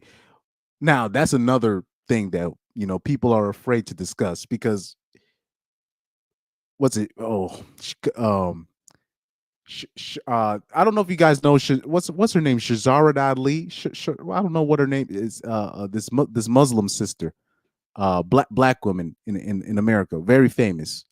Um, I don't know how to say her name properly. It's like Shazara Ali. I don't know. I can't say her name properly. She said herself. She said like she was talking about black women in specific, but really she was talking about all women. She was just addressing her people. But really what she was saying women don't really she said when men talk to women, you have to operate like you're talking to a 14-year-old because they don't mentally mature past the age of 14. And I agree with that. Unfortunately, I agree with that. Most women, you talk to them, they still have that it's like you're talking to a 14-year-old. They don't mature past that age. Unfortunately. I'm not gonna, I'm not gonna say most, but I'll say I will say 60% of women. You have to you have to keep in mind this is like no matter how old she is, it's I'll say this, especially if you're dealing with Gen X, millennial woman. Gen Z women surprisingly at times, sometimes could be a lot more mature than advertised. Gen Alpha girls included, because I have taught like I'm told I've given piano lessons and whatnot. I've given lessons. I've talked to people, whatever, and like I've talked to young girls that are way mature than some of these 40-year-old women that still think things should be a certain way. Like there's already girls now that like I'm talking about Gen Z girls. They're like I don't. There's a lot of Gen Z girls that are like, man, I don't. What were the feminists thinking? What were they thinking? You know. But I will say this, yeah. When it comes to most women, just in general, they don't mature mentally past the age of 14. They don't, and there's a lot of reasons behind that. Unfortunately, on like, but there's a lot of reasons behind that. But like, if because if you ask the average girl when did she first started getting attention sexually from men, you'll be surprised what age they'll say. You'll be surprised, and once they get that attention, that's kind of when they stop growing mentally when it comes to male and female dynamics, right? So I don't know I don't know how to say her name. Shazara Ali, I think that's her name. But she said like, yeah, when she was talking about black women particularly, but she was just addressing her people. She really meant all women. She said when you're talking to women, just operate like you're talking to a 14-year-old, because most of them don't mature past the age of 14. Right. So that's yeah. I don't remember the video, but she yeah. Let me see. It looks so South Holland said it looks legit. Time magazine wrote on it. Oh Lord. You said Time magazine wrote on it? Yikes. But like I said, this is our fault. This is not even. Oh, where's the comment right here? So Shinobi, that's the comment I was looking for. He said, even with their laws, they still got incels over there. And that's what people don't understand. Like, it's not the average man making those laws over there. It's the people in power that are making those kind of laws. The average man probably doesn't even agree with. You'll be surprised. There's a lot more left lean like leftist centrist left centrist thinking men in the Middle East. There's a lot more of those guys than people think. Trust me. Like, yeah, they're conservative, but they're actually they're more liberal than you think. Like the average man from the Middle East, they're actually a lot more centrist interview than people give them credit for. The people that make these laws is not them. It's not that. It's the people in the powers that be. They're looking at the landscape of things and they're like, we need to make things that we need to put the favor in our direction. So they can so they can get the outcome that they're looking for. So Pyro says, for all this time I thought it was already 9. Yo, because over there, yeah, and like when the people with money over there, they go as young as they possibly can. I'm talking about the men in these in places like that, right? That have money, they go as young as they possibly can when it comes to looking for a wife, right? I knew a girl in my high school. She was 15 or 16 and she was already selected to become a wife at 16 to this prince in Yemen, if I'm not mistaken. I think, yeah, it was in Yemen. So she was already being selected. And then I remember, like, we used to ask her, like, and she was okay with it. She was okay with it. We used to have, like, we were like, oh man, this is crazy. Like like I remember asking her personally. I'm like, you straight with this? And she was like, well, this is my family. My family selected this dude, and blah blah blah. So she was already selected at really 15, but at 16, it was official. She's gonna go.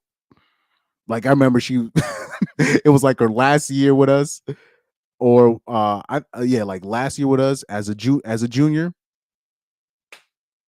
off TM in the next year to get married at 16 or 17. But she was already engaged. She was already engaged at 16 to the guy, and the guy from what's it, Yemen, he was like 32 years old. He's like 32 or 35 years old. So the guy with the dudes with money in spots like that, they go as young as possible. But really, the average man, they think like the average like Middle Eastern man from Iraq, Iran, Kazakhstan, and Yemen, and Oman, they think that they're just all looking for most Middle Eastern men. They're more liberal minded than people give them credit for. Hell, I'll take it a step further. Most of these quote unquote, terrorists that they say are terrorists, a lot of those guys that were terrorists were former like liberals. They were most of those guys were like former liberals. They were actually very open-minded, very liberal-minded until one day America dropped a bomb on their family. And then they went right back to the extreme.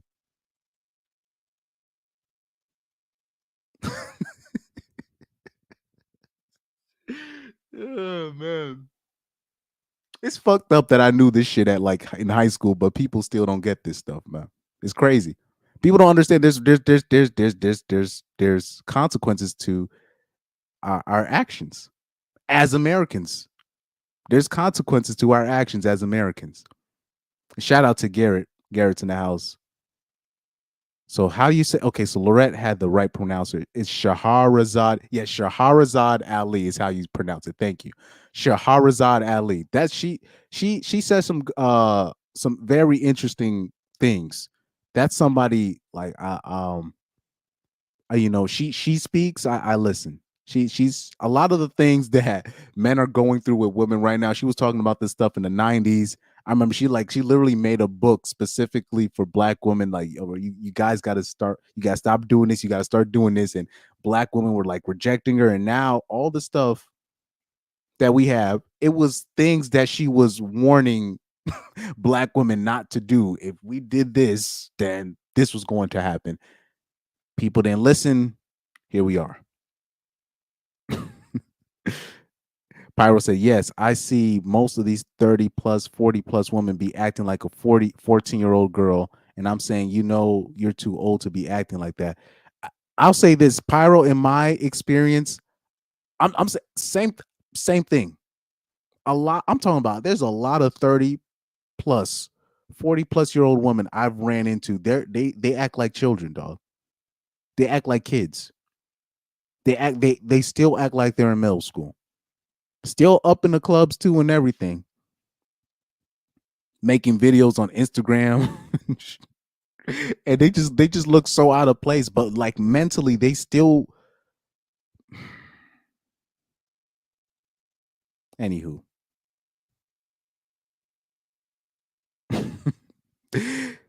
Shinobi One says the problem is, but yeah, shout out to Garrett, man. Shout out to Garrett. Shinobi One said the problem is 0.001% of women gets to marry a prince, then they all think that they are worth a king treasure. But yeah, that girl that I knew, yeah, she was selected at 15, engaged at 16, went to Yemen the next year to marry this the dude. The dude had paper. The dude had paper. And it's really those guys that have money and status and related to people in power, people that are in certain high ranking offices, whether it be military, politically wise, people that are relatives of the throne. Those are the dudes that actually be looking for like young girls, like young wives and all this stuff. The average Middle Eastern man is not this patriarchal. yeah, there might be more conservative leaning in terms of, yes, they're religious. They're they they grow up on their Muslim the religion of Islam, what they're grow up with, what they grew up to accustomed to, but they're regular dudes. They're regular dudes. They're not looking for like 10-year-old wives. That's not the average Middle Eastern man. They're not doing that. But a lot of people don't they don't and then on top of that, the conservative dudes, a lot of the conservative dudes in because they just want to make themselves look good. They try to label certain people a certain way, but they don't understand those are just the people of the law. They're doing that. The politicians, the rich princes, they're the ones doing that, not the average like Iraqi. The average Iraqi man is not looking for a 9-year-old wife. They're not. Even though they believe in a lot of the things in Sharia law, they just but that's a whole complex conversation that a lot of people are not willing to have. South Holland says if they weren't liberal, U.S. military would have never been able to get and keep a foothold in the Middle East. It's the liberal man that opened the door. Exactly. Do you know how many people the bases that they have, the spies that they have, the people that gave him intel? It's the people that actually were that believed in what America was doing and believed in the ideals, the quote unquote ideals that America brought. Now, what happens is you'll have a lot of these so-called terrorists. A lot of these guys are just people that were on America's side in the first place, but then something traumatic happened to them and then they just drastically switch. Meaning they got betrayed by the US military, or they was cool with what the US military was doing until they dropped a bomb on their daughter, or they dropped a bomb on their wife. They dropped a bomb on their sister, and then that's it. That's it. That's all it takes. That's all it takes.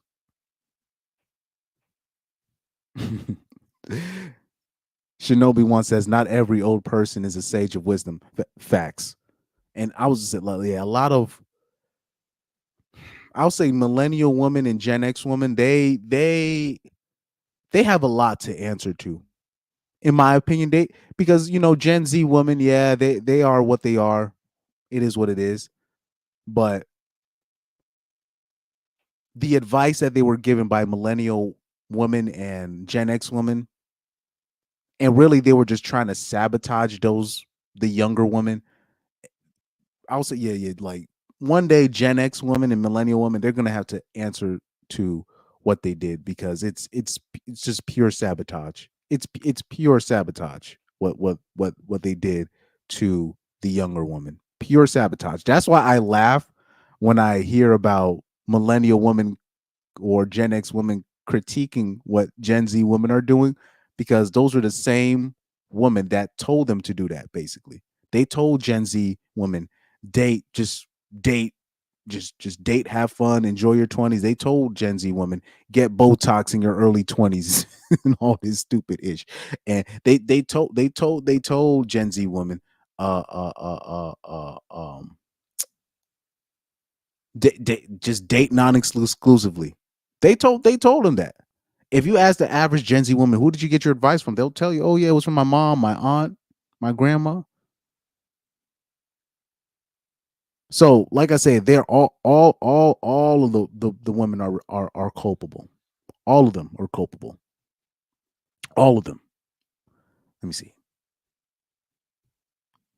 Shinobi wants that monarchies have to follow the law as an example, so I guess they had to change the laws to avoid breaking it.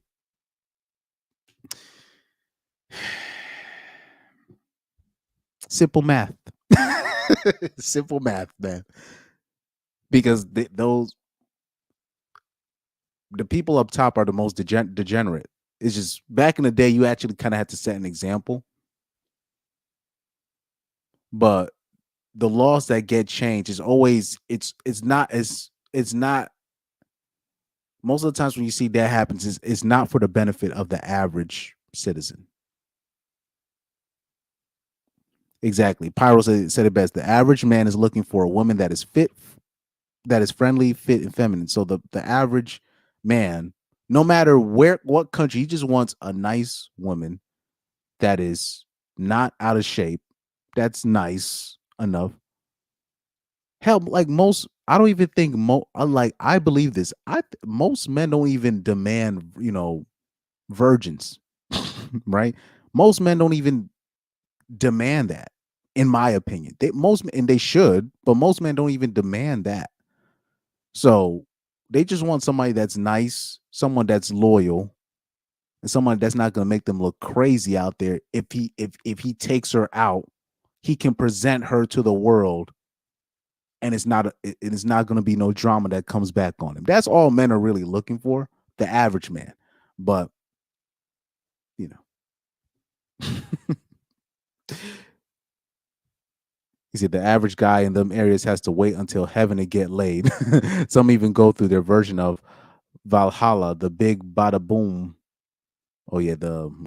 That's how like they add stuff like that in scripture so dudes can sacrifice themselves. Oh Lord.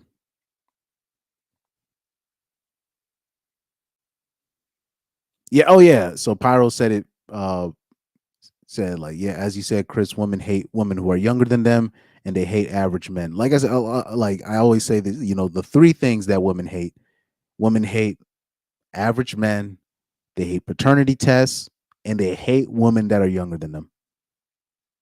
That's that's that you can pin that quote to me. I made that up. So shout out to Pyro for that one. Shout out to Pyro for giving me credit. Because I came up with that. I hope I came up with that. I hope I came up with that. But I came to that conclusion a while back because it's clear. It's clear. Now, but I would probably have to come up one day. Okay, what are the three things that men hate? I guess, hmm, like the three things that men hate. I don't know if, yeah, we'd probably have to come up with something like that. I don't know. To be fair, one day I'd come up with something like that. I'll make an analysis one day on that. To be fair. What's up, Rocky? Yeah, basically most of the women that are 304s today, even though that's what they wanted to do anyways, but they were basically given the push by the women of the other generations, particularly Gen X, Boomer woman, and Millennial woman. Shinobi One says, in the year 2030, Chad the warlord rose to power through a simple slogan: every man, every man gets a nice woman. Oh, I don't even because well, I'll just say me now knowing what it takes as a man to quote unquote have a woman or taking care of a woman, um, seeing the examples of my life that have done that, I don't think I really want to do that. I don't, especially not in a country where you can be punished for doing that. So I just don't. I don't feel the drive or the need to do that. Now, if I move to another country, maybe I might do that. Maybe. But it's got to be. I can't live in a country where you can just marry abroad and she can just take everything that you worked your whole life from just based off of her feelings, or some random ninja at work put something in her ear, because there's always going to be somebody at somebody's job putting something in her ear. And even if she doesn't work, she got TikTok, she got Instagram. So it's too much distraction. It's too much distraction. But anyways, it's good to see everybody here. I think now I will put it on the main topic that I wanted the main video that I wanted to show you. Since I got everybody here, it's 10:30. So I got everybody here. I think I got the people that I want here. So right here, I want to show you this video, right? I don't know if I can expand this. So I've seen this video before, but it looks like it's making its rounds again, right? So, like I said, this is supposed to be one of these, based, because I know this account kind of shows like some right-leaning things and, alpha man this and all this stuff. And that's what this account usually posts. But here in the caption, he says, "How can you call yourself a man after this?" So this is going to be, you have a woman and a man walking at night. This looks like Brazil. This looks like a street in Brazil, by the way. Looking at the background, this got to be like a street. In this is a video from South America. It has to be. It can't be from nowhere else. Either Brazil, Colombia, Venezuela, one of these spots. It's got to be one of these spots. But anyway, let's look at this video right here.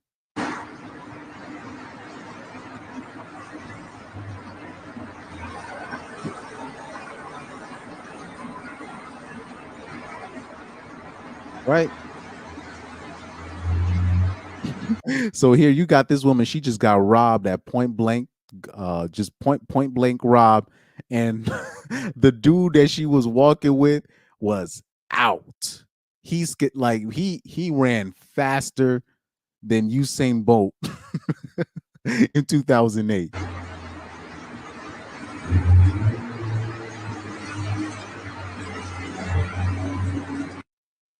Here she's. So yeah, here she's shocked. But look how fast. Look how fast. You know what I mean? Look how fast that boy ran.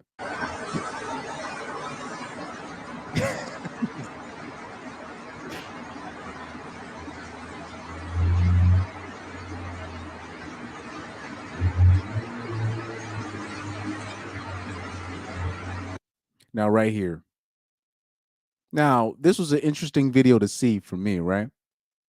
Now, this is what triggered me. This is what actually triggered me to do this live stream. I saw the comments in this video, and it's like when I see comments, the comments that you see, I'm reminded that we're not going to be able to, like most men, you can't save them. You can't save most men. They think that they're real life Marvel characters. It seems like men really think that they're real life Marvel characters, and men should just put their life on the line for women that they don't know. Now, everybody's just assuming that that's her boyfriend. People, that's just for all we know, they could be what you call. This is a situation I'm looking at this is my opinion. I think they're friends. I think these are friends, meaning these are schoolmates or work buddies walking home late at night after a shift. That's my opinion. This is what I think this is. I don't think this is a boyfriend girlfriend thing. I don't think this is because his first instinct was to run. That shows me that means first of all, that we already know that's not his sister. We already know that for a fact. So his first and what she's wearing, that clearly they're not related. So his first instinct was to run.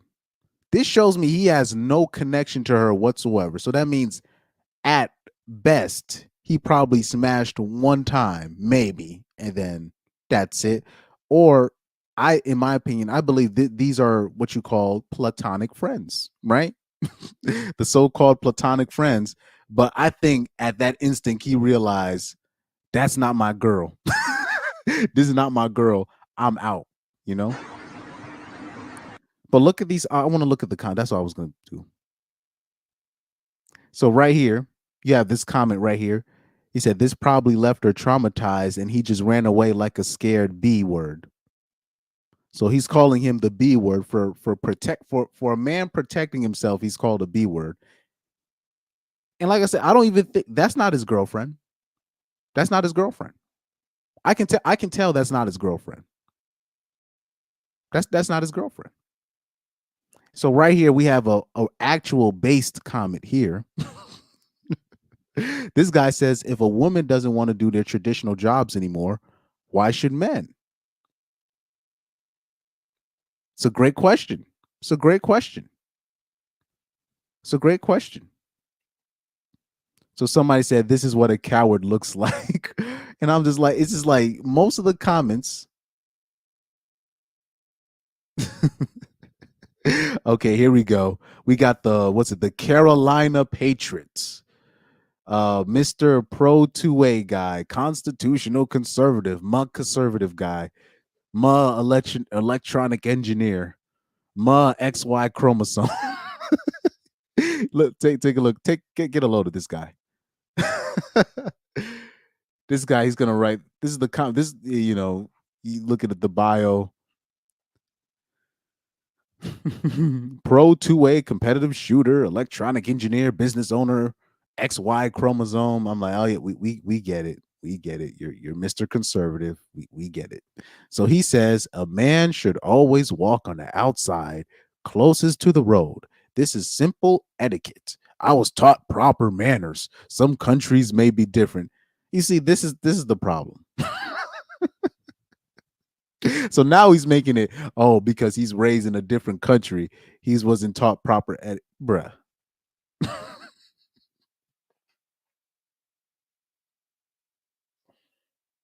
First of all,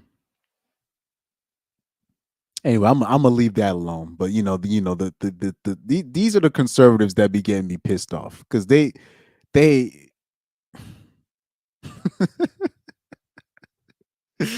oh Lord. My conservative guy, my conservative.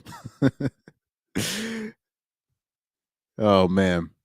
So Reaper said, we'll say that if that's his friend, then that is fucked up. If it's some random chick he doesn't know to just meet, then man.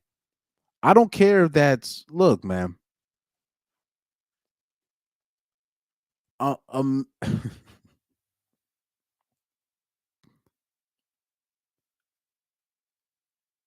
Protection, a man putting his life on the line for you is not old. It's not old. I don't care. And like I said, and even because you say Reaper said, well, if that's his friend, that first of all, women and men can't be friends. That's already number one. So that's why I'm like, those are work. I'll say those are work pals at best. Work pals at best, or he was out on the date with the broad, and there's no real connection there. There's no, like, I can tell there's no connection. There's no connection. Not even a simp connection. There's nothing there. So I'm not gonna even hold him to the to that accountability on that end. That's hold on for a second. So Pyro says that boy has a higher rate of being shot if tried anything, and his buddy has a hammer too. I bet you exactly. So Shinobi One, I saw Shinobi One's comment caught my eye right here. He said, "You guys have ever been robbed? It triggers fight or flight, unless you have been trained, which few are. People don't, man. I'm telling, when people pull out that thing on you, people are not. Most people act like they would do this, but then when real stuff happens, they end up doing something else. I'm telling guys, particularly the conservatives in the comment section. I can tell they've never I don't think they've ever had a gun pulled up on them. Like in terms of where somebody could just pull up on you after I'm talking about after your job. I'm talking about you working, and then somebody could pull a gun on you. It's going to like that fight or flight. First of all, if you're getting anybody that's getting robbed, guys, just give him give him the what you got in there, right? At worst, put a tracking device on your wallet or whatever, and then call the police later. Call the police later, right? Don't try to be a hero over them $10 you got in your in your wallet or your phone, right? Um, just you gotta accept that L.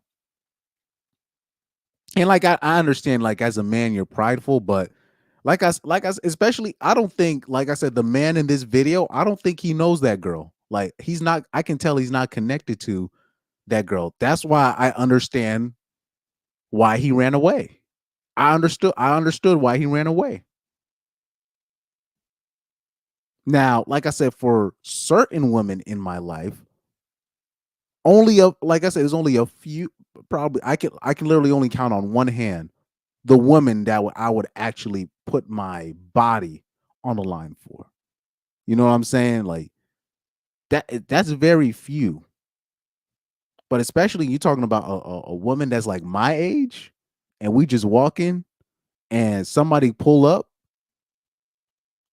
Look, man, if there's a chance for me, I'm not even gonna lie, bro.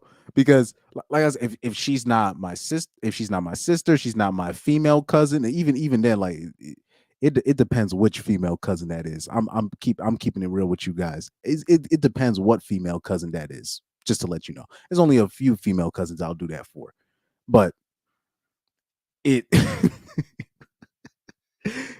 if it's not a relative that I know and I have real love for, and if it's not my wife or my daughter, I'm not putting my I'm gonna if it's not that, I'm gonna run. I could see myself running. I can't say, oh, I don't see myself running. I could see myself running. I could see myself in that kid that's running. Proper etiquette. He thinks proper etiquette in a place like Brazil was gonna stop this. But let me see the replies that Ma Carolina Patriot guy got. Uh-oh. He says, yeah, it's manners to get shot for a woman. Shut up. Y'all MFs are all single and think you're a hero. She was getting robbed either way. And guess what? You weren't going to do anything about it. Facts. Shout out to Michael Skanga. Shout out to Michael Skanga with this comment. I'm like, it's like it's always these dudes and they be single. They be single. Talking about, oh man, the guy's a coward for not putting his life on a life for a woman that he don't know. Come on, man. It's because it's guys like Carolina Patriot. They don't understand. It's because of guys like that is why women think that they can put themselves in certain situations and think they're always going to get rescued. I find it. Look, in my opinion, the women that care about you the most are not going to put you in precarious situations. That's my opinion. Like the women that don't feel entitled to protection by strangers, the women that actually care about the men in their families and whatnot, they actually make sure that they don't put themselves in a position where they have to call their brother or they have to call their male cousin. They make sure because they understand that lives are at stake. They understand that lives are at stake. That's my opinion. Like if you have a woman that actually cares about you, she's gonna make sure she doesn't put herself in a position where you're walking home from work, walking down certain roads at night, and nah. That's crazy. That's crazy. He said, "This is what a coward looks like." Yeah, the criminal.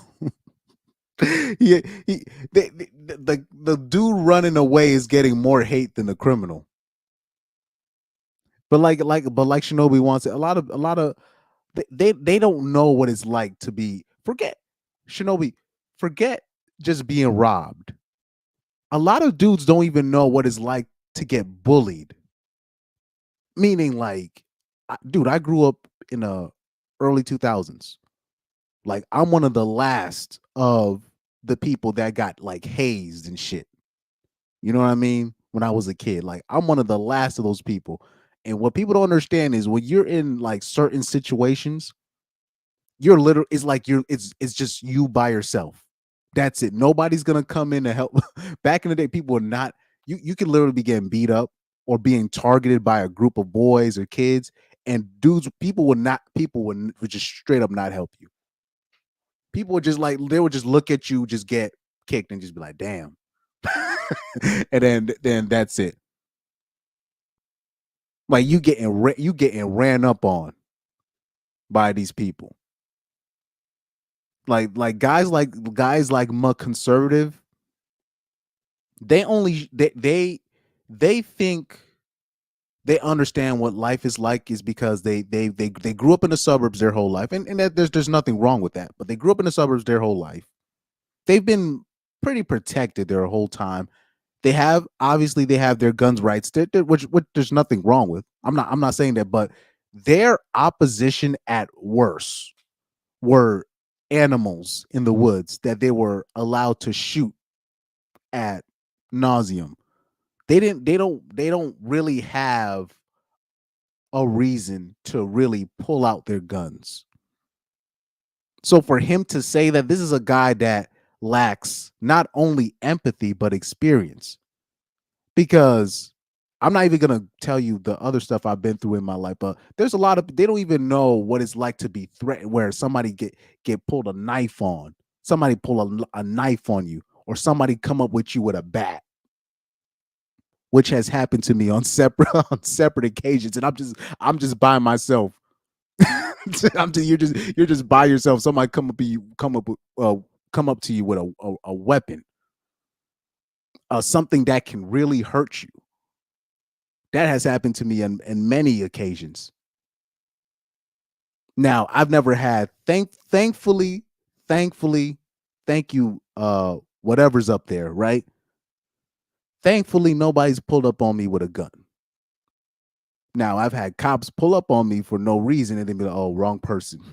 So that has happened to me before. But in terms of somebody trying to rob me, thankfully that hasn't happened. Thankfully that hasn't happened. You know what I mean? So, but I can tell you, bro, like the dudes, you'll see videos of these dudes, or you'll have like club shootings happen, and people don't know what to do. I'm talking about people that I know. People are like, oh yeah, went to the club. Another shooting happened. Somebody came in there,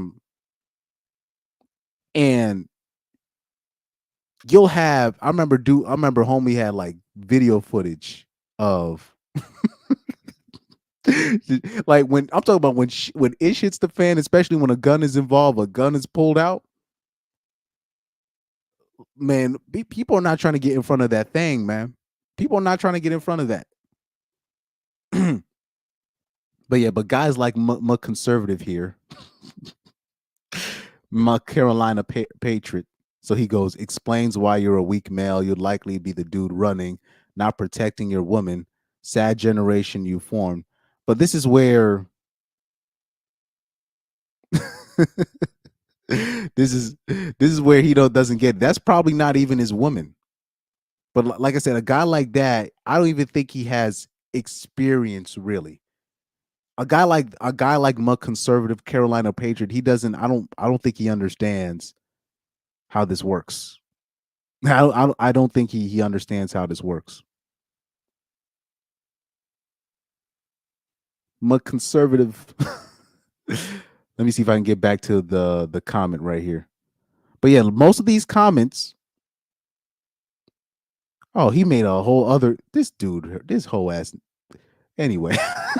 This dude put a whole guide handbook, the sidewalk rule. They think that etiquette and like manners is just an American thing. Bruh. Okay, more cat videos. Somebody said that is a true man right there. My life matter first. Yo, facts. Facts. Yo.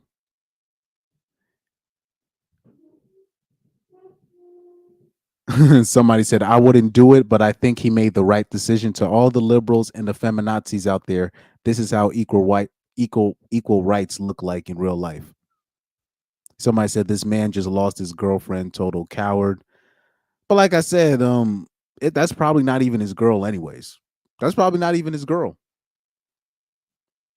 Because I done seen the actions that I've seen men. I've seen men literally lose their lives over a couple, like a whole separate couple fighting, and then a man will like intervene and lose his life. So, like, going off this video, that's not his girl. He has no connection to that girl. And if you don't have no connection to that girl, you don't have to put your life on the line for that. You don't.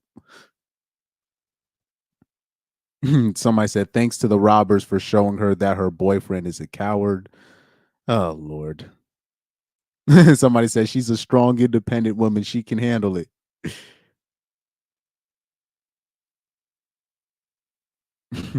Hey man, there's gonna be like I said, as a man, there's gonna be a time in your life where you're really gonna have to make that decision. Are you gonna put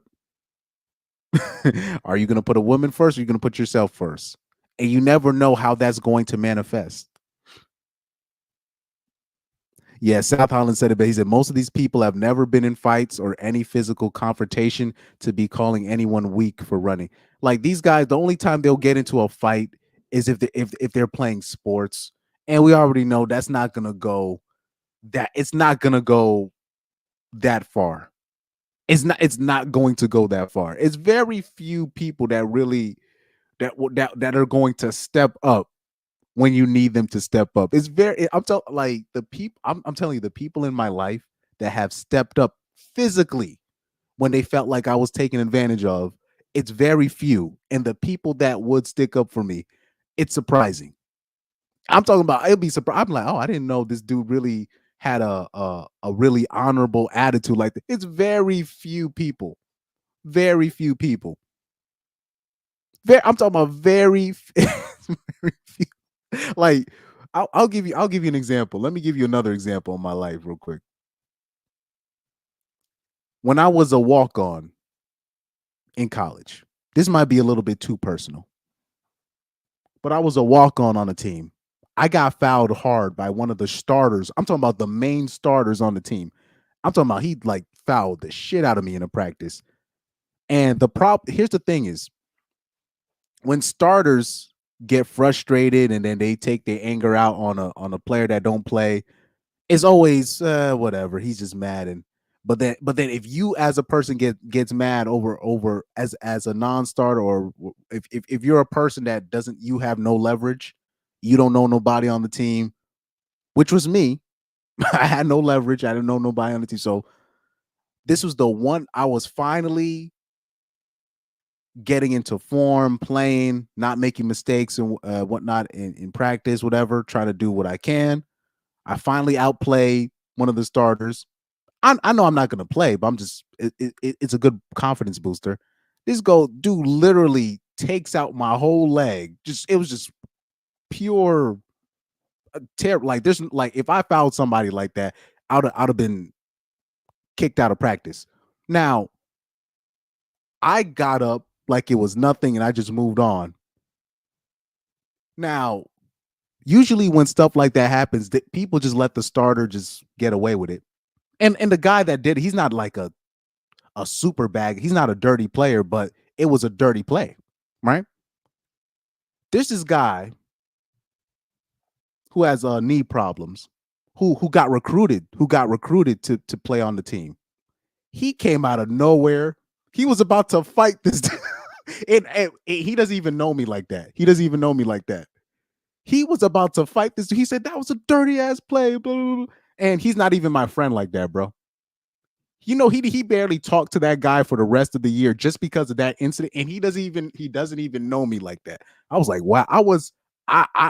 Because I usually when I play soccer or when I'm playing games, I don't really have people sticking up for me when I get fouled like that, because I get fouled like that all the time.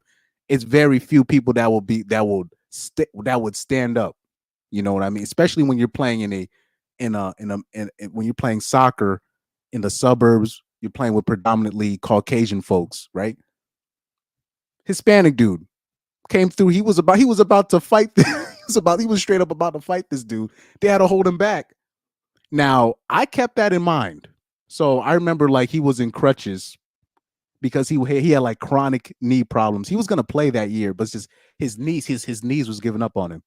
So I remember like he ended up having like the same college class as me, and literally every day that I could, I would always offer to carry his bag all the way from the class to the car he was driving driving in, just out of respect. I never, because he was just that kind of, he was a very combative like warrior type midfielder player, but he was just a dude that's like, nah, wrong is wrong, right is right.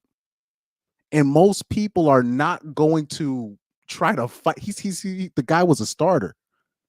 The guy, he was going to buy. You can, like, when you're playing in American colleges and you're gonna fight the person that they're paying under the table at the time, because at the time they're, back in the day before NIL, you're paying these guys under the table. Even if you're playing better than them, you're not going to play because they're going to play the people that they recruited. You know what I mean? American soccer is different from European soccer. You know what I mean? So he put the guy that was about to fight in my place, and I didn't even realize it. He put his college career on the line to stand on principle, just to stand on principle for a person that he doesn't know like that.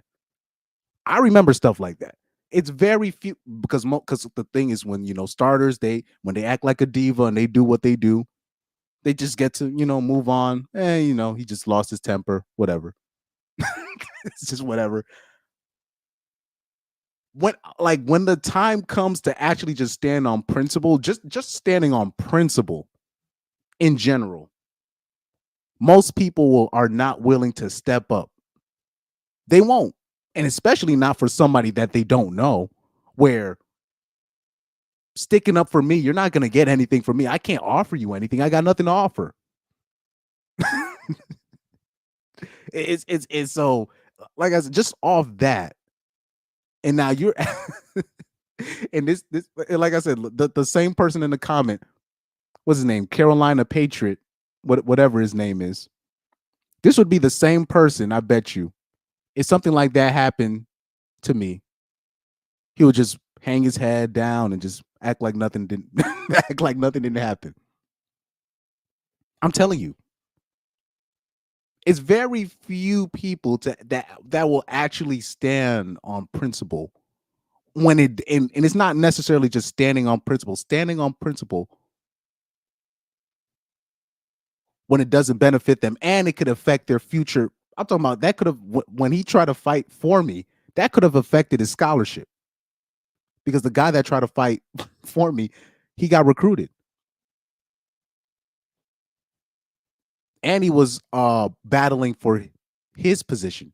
He was battling for his own position. Oh man, let me see. He said, "Wouldn't waste one on that." And then so now you have these same people that are afraid to even stick up for you in real life, where you don't get killed. This is gonna be the same man telling other dudes, you gotta just put your life on the line for a 304 you don't know. That's wild. Knowing how I know people operate. Knowing how I know people operate. Oh man. Right here, South Holland says, I told my friend, as a man, you should never intervene in a dangerous conflict for somebody else. She got mad. Then I said, would you want your sons doing that? And she changed up. That's, unfortunately, it's sad that you got to put it like that. It's very sad you got to put it like that, but it's sad. And by the way, all the dudes that are telling man to just put your life on the line for a woman you don't know, there are dudes, just to let you the dudes know, there are men that actually need more help than a lot of these hoes out here. Right? And they need you, and they won't even think to put their necks on the line for their fellow man. They would even think to do that. I'm talking about, it could be a man getting screwed over. I'm talking about a man getting screwed over. And they will not even think to sacrifice themselves. So I'm like, so what's the difference between me or just a man, the average man, and an average woman? What's the difference? And you're telling men to put their lives or just sacrifice, and they wouldn't even think to do it for their fellow man. That, to me, I can never get behind that. I can't get behind that. Back in the day when I was in high school, I was always the dude, like, look, it doesn't matter the gender, it doesn't matter the the race. Even if they don't like me or not, I'm gonna try to be as fair as I possibly can. Now, I've kind of changed up and be like, look, man, if you're treating me a certain way, I'm just gonna be away from you. But what's right is right, what's wrong is wrong. I'm most likely going to let nature take its course. That's basically where I'm at right now. But I find it interesting because I've never because as men, we don't even you don't even think to stick up for your fellow man. They would even think to put their they would even think to put their career on, like the story I just told you. The dude put his scholarship on the line to do that. He put a scholarship on the line because imagine if he didn't get held back. He was gonna. I turned around and he was about to fight this dude, and he ended up having a not a beef, but ended up not even talking to the dude for the rest of the year. And he doesn't even know me like that. But it's just off of most people are not really walking off principle, because a guy like that, I already know he's not. If a man is in the same trouble, he's not gonna do it. He's not gonna even. He's gonna run if he was walking with a man at night, like with his boys or whatever. He's gonna be thinking about himself first, not his fellow man. So this whole thing about just protecting women that you don't know, those same dudes, they wouldn't even protect.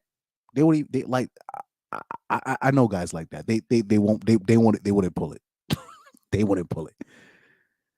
Let me see.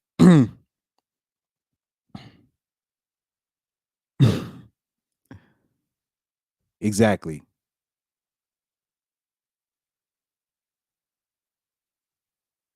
Shinobi one says, criminal is an honest profession. Running away from one is not a job. He's not even an athlete, is he? Like, there's nothing wrong with running away. Man, if I see a gun, I'm out. Pyro said, man, if I see a gun, I am out. I'm out. I'm out of there. You're not gonna see me try to. I, I already know that's a battle I can't win. So Truth Hunter said, no gun so far, but I had a few attempted robberies happen to me. One with a knife, and one guy tried to rob me with a paintball gun. So yeah, with me when I was a kid, a couple dudes with knives.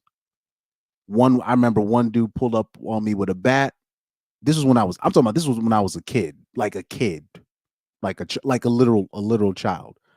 Um, I've had dudes try to gang up on me. I told you the story about that. But I've been pretty clean. I'll say this: I've been pretty clean high school on, um, but even still, then, yeah, I've like even when when you like I said when you're if you're a person of color and you're playing a sport like a lacrosse, soccer, baseball, you're right. You're gonna have people, and if you're playing in these predominantly suburban things, you're gonna have people kind of go out their way to try to hurt you. Unfortunately, you know what I mean. Let me see. Uh, so that has also happened as well. Let me see. Shinobi once said a man might put his life on the line for a loyal wife. God knows she's made him wish for death at least a few times that week. Garrett Grant says some of these dudes are trying to act like they're Captain America, except that they don't have a shield or a serum. South Holland says when a person gets injured and a player does something that reminds them of the dirt that was done to them, that got them injured, that person will snap. Yeah, that I've never thought about it like that. I've never put that like when the guy with the knee problem stuck up, because maybe that's how he got hurt. That's maybe how, because he had like chronic knee problems. Like he had like chronic knee, like he could play though. He was great. It's just he was a really like a midfielder warrior type player, so guys like that tend to get hurt a lot. So that's kind of what I chunked it up to. But yeah, you know what? I never thought about it like that. He probably saw him do what he did to me, and probably somebody did that to him, and that's how he ended up getting hurt. I never put two and two together on that end. Yeah. Oh man.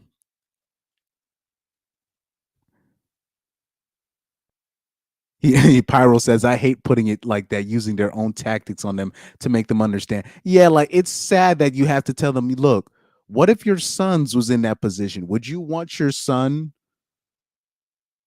like putting his life on the line for a random 304, even if it was his girlfriend? Would you want your son to do that? Or would you want your son to just, hey, you would tell your son run. They would tell their son to run. But it's sad that you have to put it that way. But like I said, many people lack empathy. Many people lack empathy. But like I said, in the comment section, it's mostly guys in the comment section want to be superheroes, want to be Captain Americas, right? Want to be who's a bulletproof hero? Want to be Luke Cage's, right? Want to be Clark? Want to be what's his name from Smallville that played Superman in Smallville? Yeah, Clark Kent, whatever. From oh man. So they man, it is what it is, man. It is what it is. Truth Hunter said, yeah, women are not bright. They only understand their own tactics. Facts. Truth Hunter also says they see inside of the box, but they can't see outside of it. That's an interesting quote. I might have to use that on somebody. I'm gonna have to use that quote on somebody one day. Oh, so South Holland says, I got 2-footed studs up and I still get mad to this day when I see it. Yeah, there's some people, they'll just put in a tackle when they get frustrated. Like, but like I said, this was like during it was like this was preseason. This happened to me. Finally getting my footing under me, whatever and whatnot. I didn't get hurt, but I could have gotten seriously hurt. But the thing is, I'm so used to fouls like that, so I just got up right away, whatever, and I was even gonna get at him. But even though obviously I was frustrated about the foul, but I just got up, whatever. The dude went at him, and I remember like, because people like if the guy, I remember his name. I don't want to say his name on stream because that dude probably has a whole family by now. But if people knew like if they watch me play, people would understand that I'm so used to getting tackles like that. Like really like just like tackles like, especially like if you're playing these sports, like you play hockey, lacrosse, soccer, and you're black and you play specifically, you're an attacking type player, you play in the midfield, you're gonna get you're gonna get one of them tackles. You're gonna get like I was so used to getting those kind of tackles. So, like I basically got desensitized to, yo, that's a dirty ass tackle, until I started really looking at it from the outside looking in. I'm like, yeah, damn, people's really going after me with these these goddamn tackles, right? But yeah, some people they'll get frustrated. They'll do all types of dirty ass tackles. You'll be like, damn, that's dirty as hell. Like super dirty. Particularly when it comes to, I'll say this. Yes, by definition, in soccer, Uruguayans, Chileans, Portuguese players, yes, they're the most violent, I guess, or they're the dirtiest. They're the dirtiest players to play against. But you get the average like American or English dude upset when things don't go their way. They'll they'll do stuff to you that's like, wow. Like I don't like I just I take note of stuff like that, because I remember playing dude, I remember playing basketball, and there was this dude that was literally a foot taller than me, and I didn't expect to play better than him, but for that one, it was a 3v3 tournament, and my team won. It was the finals. It was a 3v3 tournament. My team won. We won the finals. He was guard, and he gave me props. He was like, you know what? I know he didn't even make no excuses. He made no excuses. He was like, man, that was good stuff. I was talking, and he was talking junk the whole time, whatever. I didn't respond, and then I just played my game. I did what I did. Afterwards, he was like, man, you was all right, man. I still have memories of guys like that were clearly better than me, that was not dirty. That were not dirty. The most they did was talk trash, which I don't, I rather them talk trash than somebody try to end my career physically. You know what I mean? But I'm talking about guys like that give me props if I do well that day or whenever. And just for like, but like I'm telling you, you and it was like a tall. This dude was like he's like 6'3" or 6'4", tall black dude, power forward. I had to play against this dude. I won the matchup somehow. I don't know how, but I did. I made all my jump shots that day. I made all my jump shots. That was, which is rare. Which is rare. Like during that time, this was like, what's it, 8th grade or 9th grade or whatever. Middle school tournament, whatever. And he gave me props. Didn't say no hating stuff. Did none of that. Afterwards, I wasn't even. I didn't even think anything of it, and I still have memories of guys like that. Or I'll play soccer against certain people that were like really good, giving me props, didn't do no dirty stuff, or certain people that I thought that people were saying that they were dirty, but all they did was they were clean. They just didn't give me an easy time. Now, these dudes that were supposedly all state FCAC or whatever. Oh shit, I'm saying these names. I'm saying then you get these guys a little bit upset, just a little bit upset, right? And then all bets are off. It's like they forget how to play it, and they start putting them for the challenge. They get inconvenienced a little bit, just a little bit. They get inconvenienced a little bit, and they lose their blood. They lose their temper. So yeah, that's always been my, it's an interesting experience. Let me see. Clark Kent trying to tell Lois Lane off about being dressed too sexy for her dinner date. Interview with Bruce Wayne. Even Superman can't control his lady. It's just for work, she says. Oh yeah, I remember that.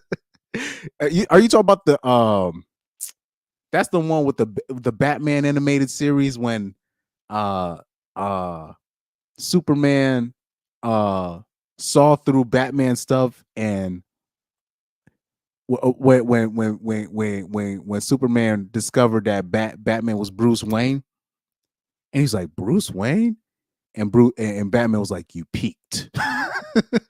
You peaked. I don't know. I don't know if that's the episode you're talking about. Batman the animated series is one of the best TV shows I've ever seen in my life. That was a great animated series, TV animated series. That is, you don't get cartoons like that. You don't even get shows like that no more. That was awesome. Batman, what's it? Batman the animated series that came out. I'm not sure when that came. Did that come out in the 90s, the late 90s, early 2000s, if I'm not mistaken? Batman the animated series.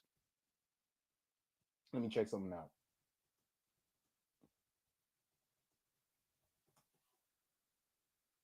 Yeah, night. What's it? Is it? If I'm not yeah, that came out in the 90s. Yeah, if you let me see. I don't know. I don't know if yeah, I think it's called Batman the animated series. I need to rewatch that series. That was a great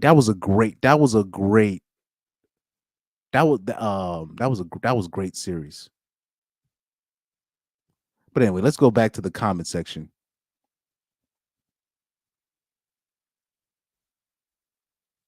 But yeah, it's just all these people. I don't know why they're all. Somebody said it would have been better if he'd been robbed too, with a question mark. He said, "You will die for a person, a phone." That's what I'm saying. I'm like, it's crazy. They were you got people mad at the dude for running away, and I'm like, you guys are willing to die, put your life on the line for a purse and a phone. Man, stop! I'm not doing that. I'm sorry, I'm not doing that. Right here, I love this comment right here. It says, many times people forget that men are also humans. They can get scared too. I wish people understood that, but and then on top of that, another thing too. When men go through certain things, it seems like particularly conservatives, and I tend to notice that with the conservatives. This is a very a trait that I don't like with the conservatives. If a man goes through a certain vulnerable point in his life, they will take that opportunity to shame that man for feeling vulnerability or feeling something, just to prove that he's more manlier than the. And I'll say in 2024, as a man, you don't have to do that. Only because I know the dudes that showed me mercy. I'm talking about, and they could have made an example out of me. They did not. And I'm telling you, the status of these dudes that would be like, hey, you know what? Give him a pass, when they did not have to do it. And now, as I grow up, I understand why they were very merciful. I understand why they were very. These were guys that were already. How do I put this? The guys that get laid a lot, that already had a lot of women. The guys that don't really necessarily have to worry about women, they tend to not try to put men down. They tend to relax first before they put another man down. This has been my observation of of people. That's and it could be a very how do I say it? Very surface level way of thinking of things, but from what I've seen, from what I've seen,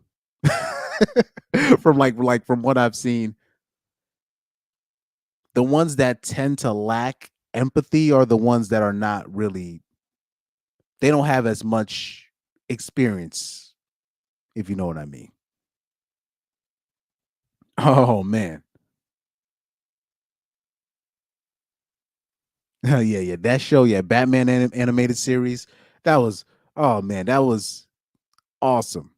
It really doesn't get that much better than that. It does like in terms of animation, superhero shows. It doesn't really get much better than Batman the animated series. It doesn't get much better than that. It it doesn't get that much better than that. Hold on for a sec. I saw another chat. Spawn, yeah, Spawn was good. Truth Hunter said Spawn was good too, and he was such a troll. He turned a KKK member black in one comic. I've seen people. Do you know how many people I've seen copy that thing where they'll find like a KKK member, then they'll turn the KKK member black. Like I've seen so many people copy off that that thing. That's a yeah. Let me see.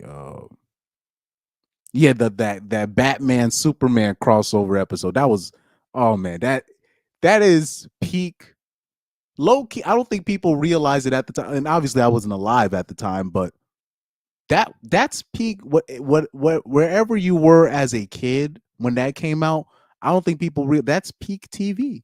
That's peak television. That's peak television right there. Because I remember watching these reruns like in the early 2000s, but especially in the late 2000s when I finally was like, get to watch these shows in order and whatnot. And I was like, this show is awesome. And then I'm like, wait, this show came out in the 90s? And I'd be like shocked. And then I never even put two and two together. I'm like, oh yeah, I don't see no smartphones in in here or whatever. I'm like, oh, okay. I never put two and two together, but I'm like, these shows are so good. You can always rewatch them and rewatch them and rewatch them. I would have never thought because it was like in the late 2000s when I found out that show was in the 90s. I was like, what? I'm like, this came out at the same time as Fresh Prince of Bel Air and wow. Spawn, yeah, Spawn came out around the same time. I think it was the Spawn animated series. Didn't that come out late 90s, early 2000s, if I'm not mistaken? The late night HBO shows, like those I would say 90s animate and 90s animation.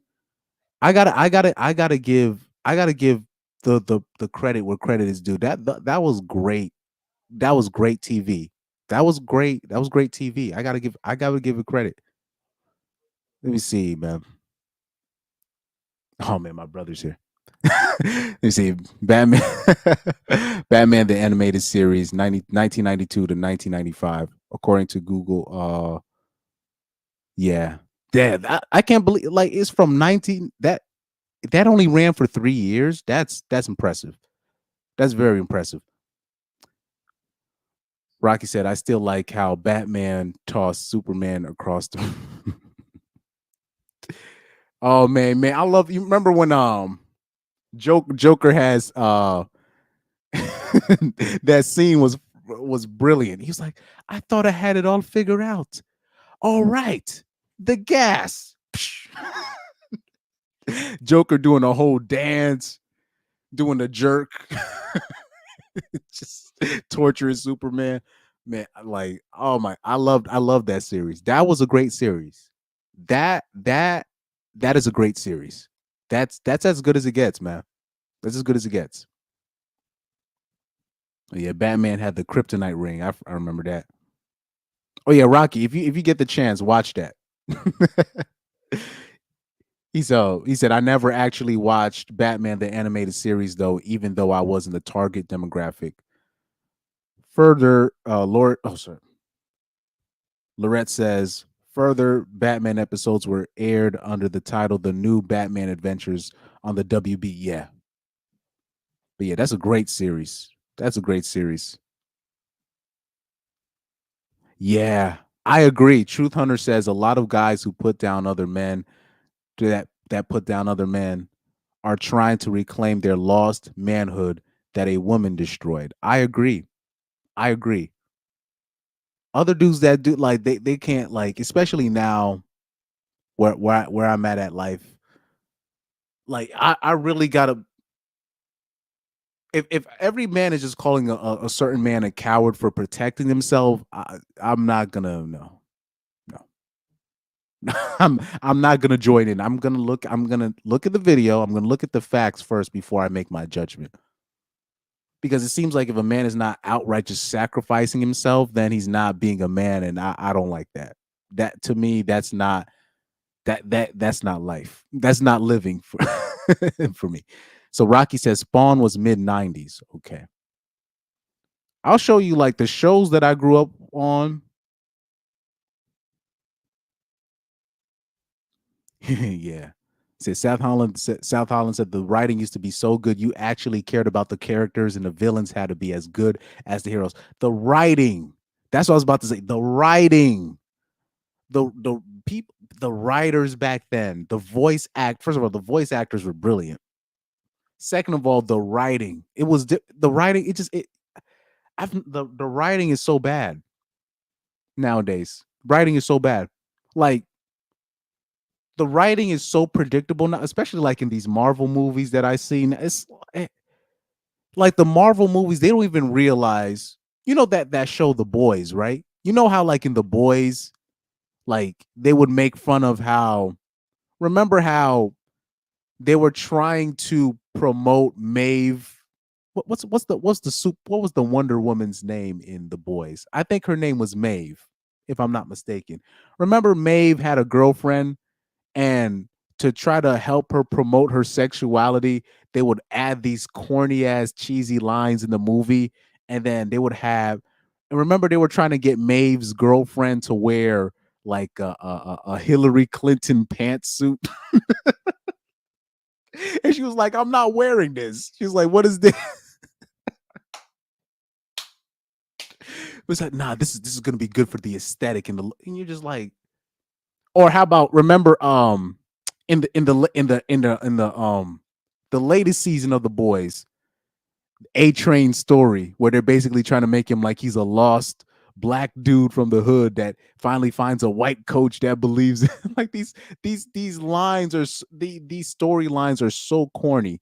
There's no depth. There's no that's why I like The Boys, because they basically make fun, like when they show like these movies, they're basically making fun of Marvel. They're basically making fun of Marvel and how they're doing business. It's so corny. The writing is it's so bad. Like writing nowadays, there's no real like the writing is bad. Like they might as well have AI do the writing because the writing is just so bad. And it's don't even get me started on that.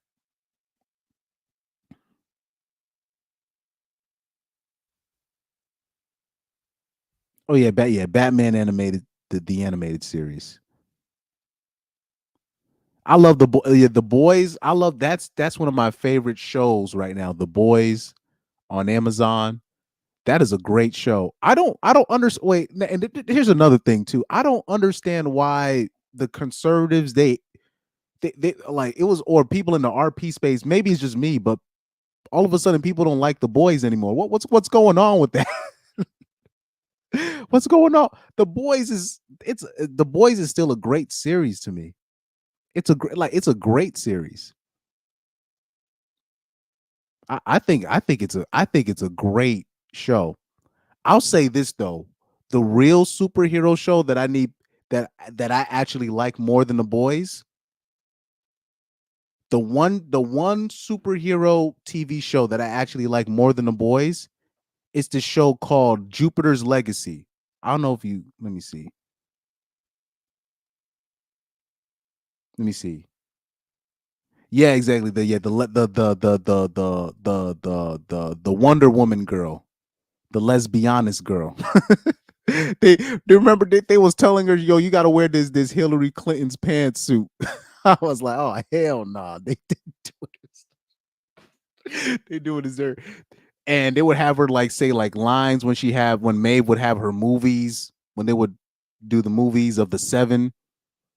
have her say these corny lines. He's like, then this is why we are very inclusionary. And they're the boys were basically making fun of the writing in these Marvel movies, these DC movies.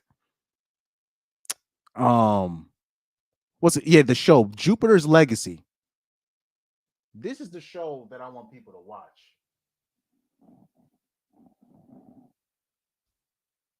This show right here on Netflix. I love this show, man. I love it. I love it. It's the perfect to me because what people don't what people don't understand about this show, and I'm so mad that they canceled it after one season.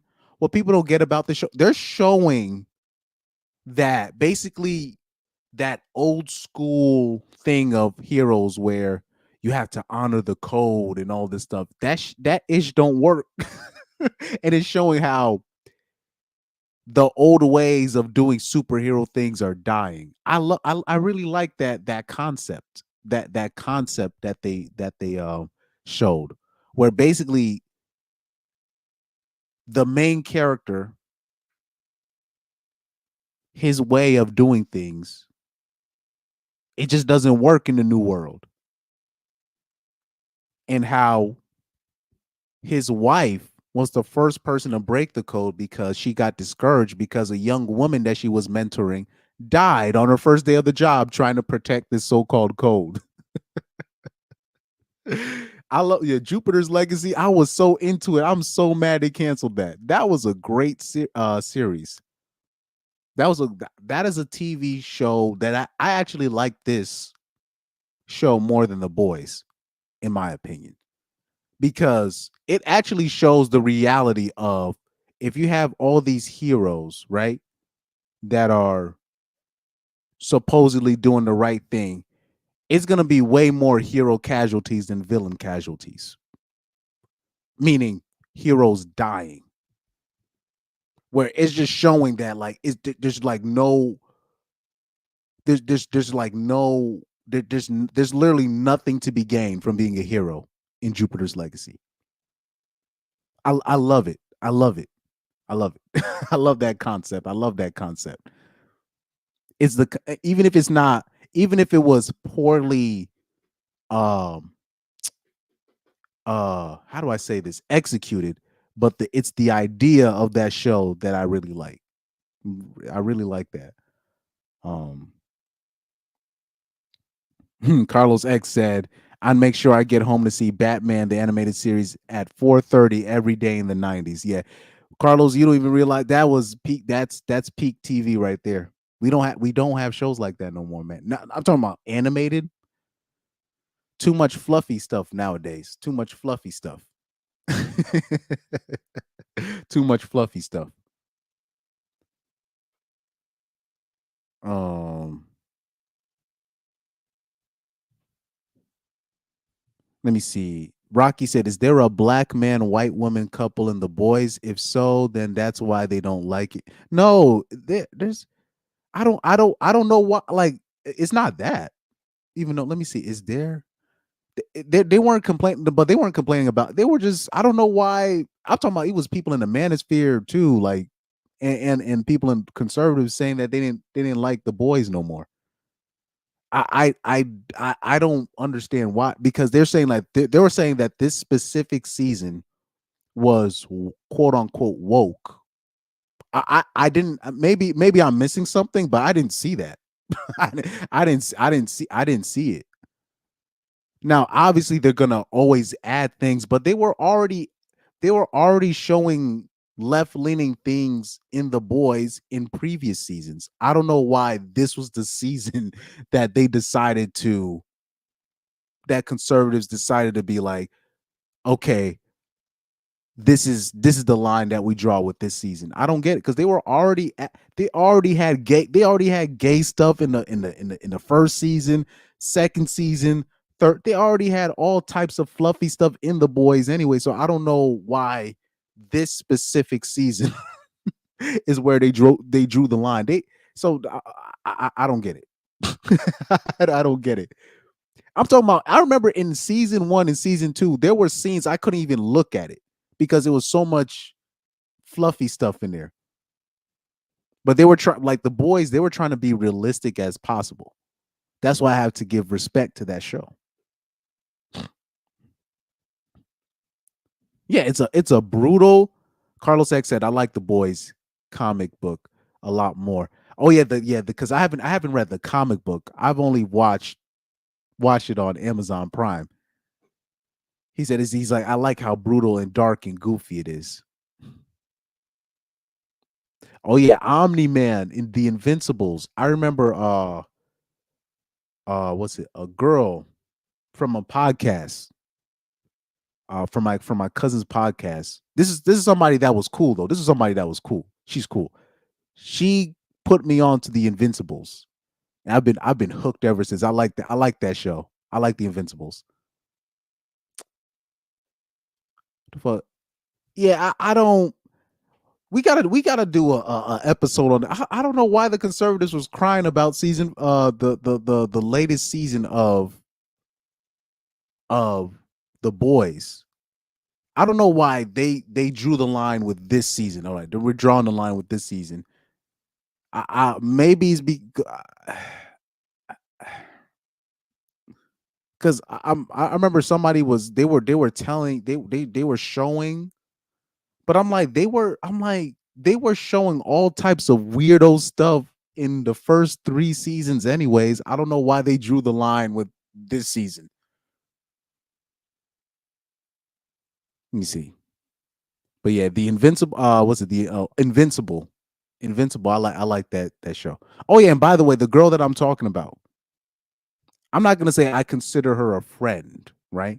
But this is what's interesting to me. The people that I actually end up having a decent relationship with, it's always interesting. Like in her case, when I was on the show with her, she disagreed with damn near everything I said, dog. I shit you not. She disagreed with damn near everything I said. She wasn't being combative, but she was just, nah, I don't. But when it came down to it, when we would talk, when we would talk in private, our conversations stayed private.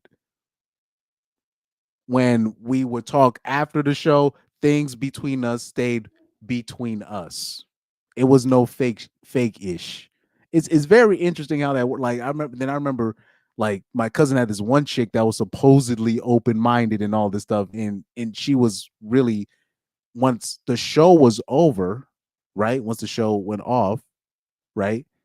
And I got to know her beyond the show. That was all a farce. It was all a farce. It was I'm talking about it was all a farce. Meanwhile, the lady that disagreed with literally everything I said, she was like, I never really thought you thought this way. I was like, oh damn, I think she's gonna hate me now. Nope, the opposite happened. That might be one of the few women in my life that I would think about, might even consider maybe saying, you know what, she might be a friend. might, might, might be. It's interesting how that works. It's interesting how that works. All them hoes, you think they agree with you? Oh man, she's based and no, they putting up a front.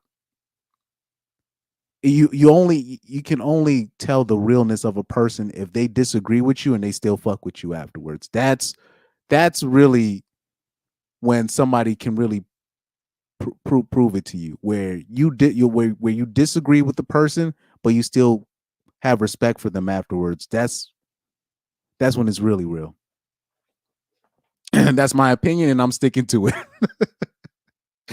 Oh man. Carlos X said the boys comic book didn't draw a line. That's why I liked it. It took on one universe at a time. DC, Marvel, X-Men. But I like that's what I like about the boys. They'll they take it way too far. Even on the like even the like I said, they even include the fruity stuff, and I'd be like, oh man. But I let it go. I let it go. That's why I'm a little bit shocked that the conservatives kind of like just draw the line at season 4. I'm like, so the other stuff didn't bother you, but this did. Season 4, why? Because they poked fun at the conservatives a little bit. I mean, bro, they kind of poke fun at everybody, man. But man, that's just me. That's just me. He said, "Would love a series based off the Darkness comics." I got to learn more because I never knew about that universe. I never knew of anything past anime, Marvel, DC, and like a few other independent comics. You know what I mean? That was my world. I never really looked beyond the world, like beyond that. You know what I mean? So this all a lot of this stuff is new to me. Like the boys, and they have their own universe. Jupiter's Legacy has their own. They have their own comic book. I found out. I didn't know. I didn't know this stuff. I didn't know about this stuff. Right. So or like okay. Let me give you an example. Let me give you an example. I grew up on like random, like liking like random shows, like random animes that would just pop up, or random shows that would pop up, and I'd be like, I'm hooked, right? So one show, I'll say this this is one anime that I really liked. And I'm talking about I love these two animes that I love above any animes. And people be shocked when I show it to you. Let me see if I can bring this up.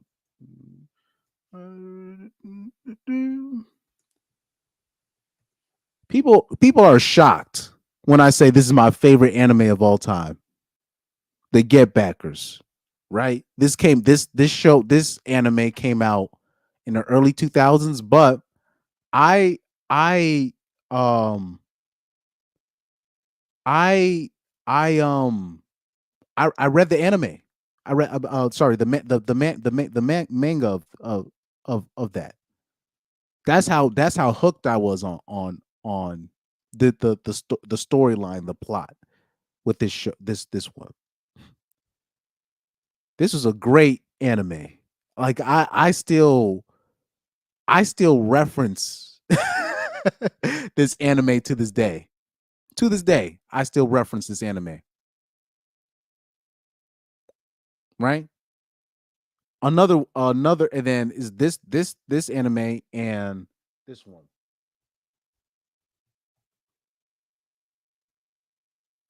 More anime.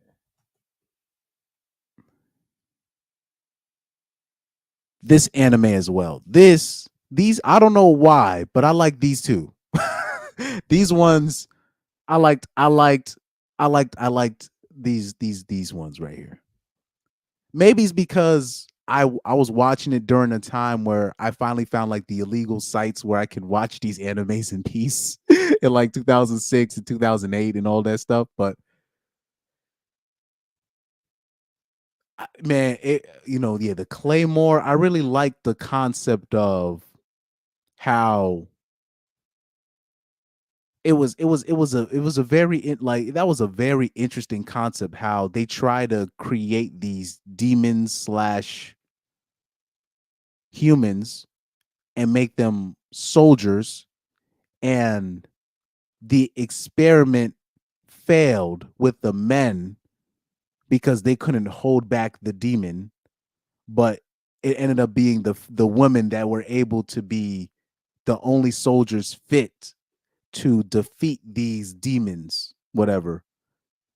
And it's a really interesting it's an interesting concept. It's an interesting concept that yeah, it's a show. It's a like the Claymore show. I would rewatch. I used to rewatch that show like all the time.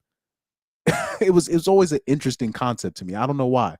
And it was like I wasn't even like because like people think about, oh, you just watching these girls because it's sexy and all. I wasn't even it wasn't even nothing like that. I the concept of the Yoma, the demons, whatever.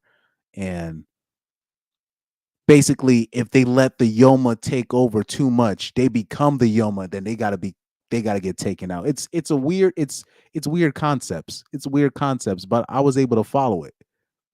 I was able to follow it.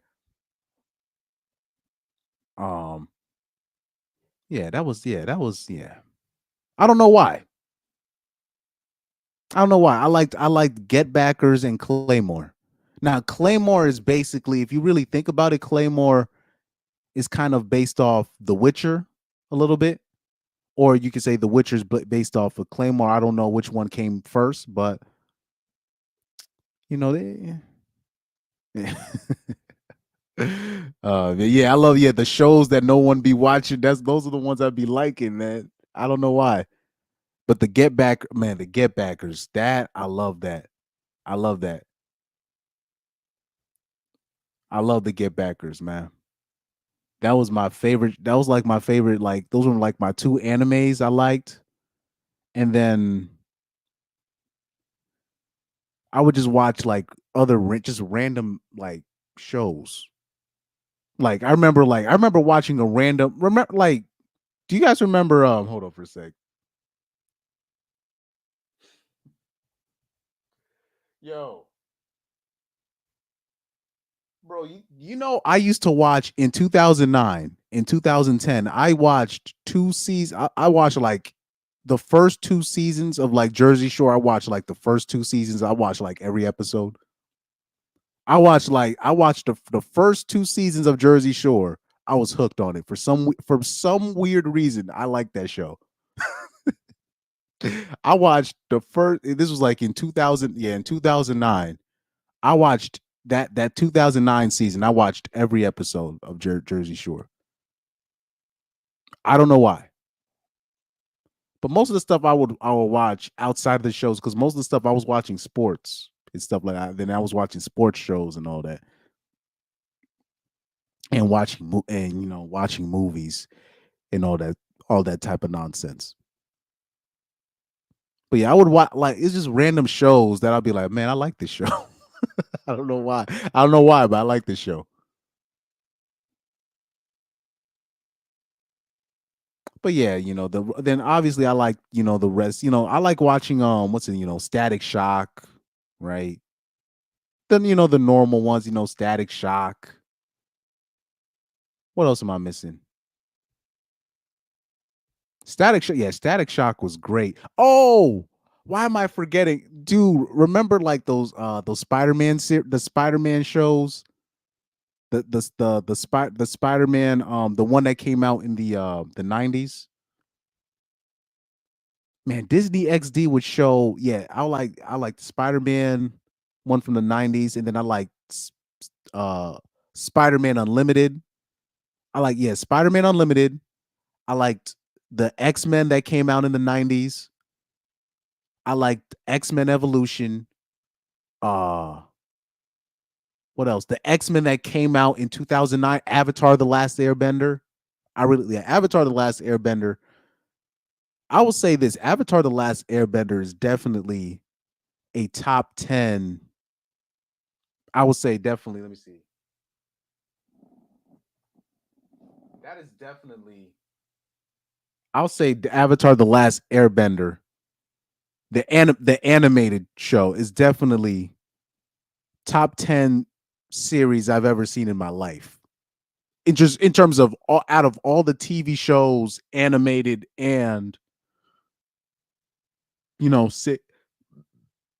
sitcom syndicated, I would say Avatar: The Last Airbender is a top 10 series I've ever seen in my life. Definitely, it's got to be top 10. It's got to be somewhere there, somewhere there. That series, the Batman animated series, it doesn't get much better. It doesn't get much better than series like that. Like that was a great series. That was a great series.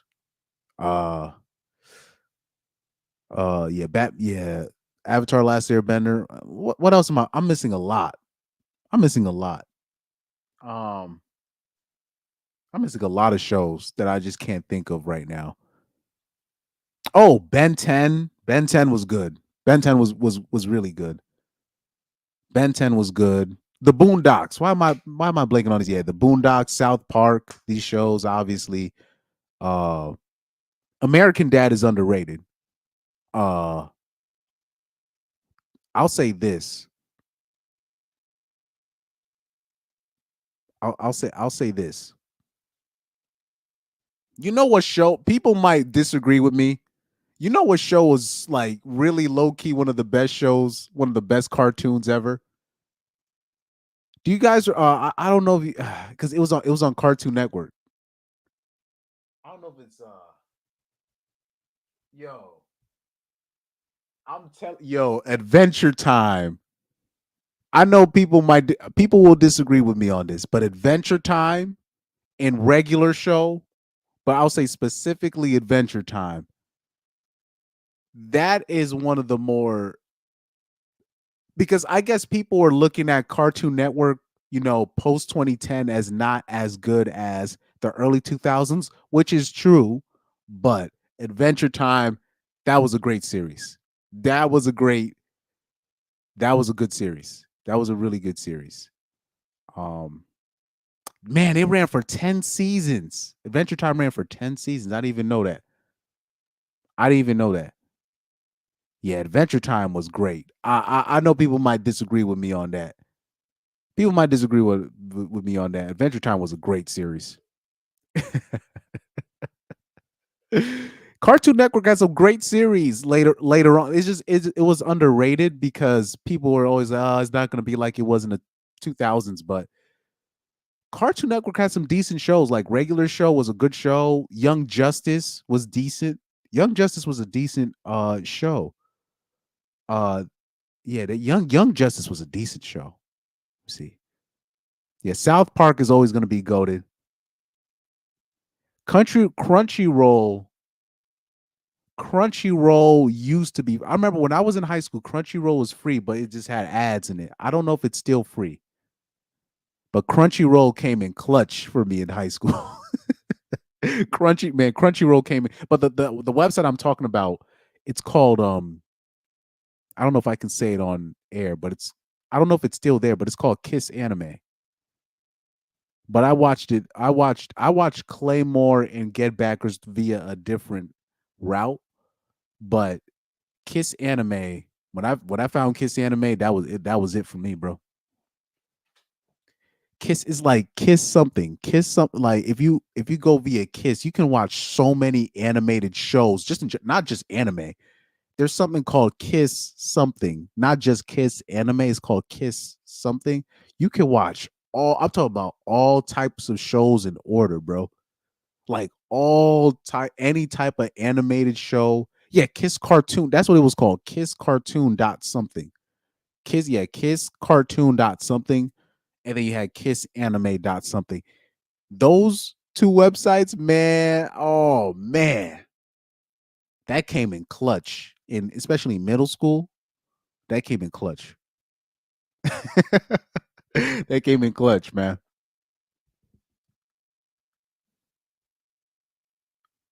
Real World and Road Rules used to be popping, but it got old quick. Why does that sound familiar to me? Let me see. Real World. Oh, those are those old, like, those are like those old reality shows. Some of those MTV shows from back in the day, they were good for a little bit. They would be good for a little bit. Like I remember there was this MTV show that I would watch. It was like street fighting.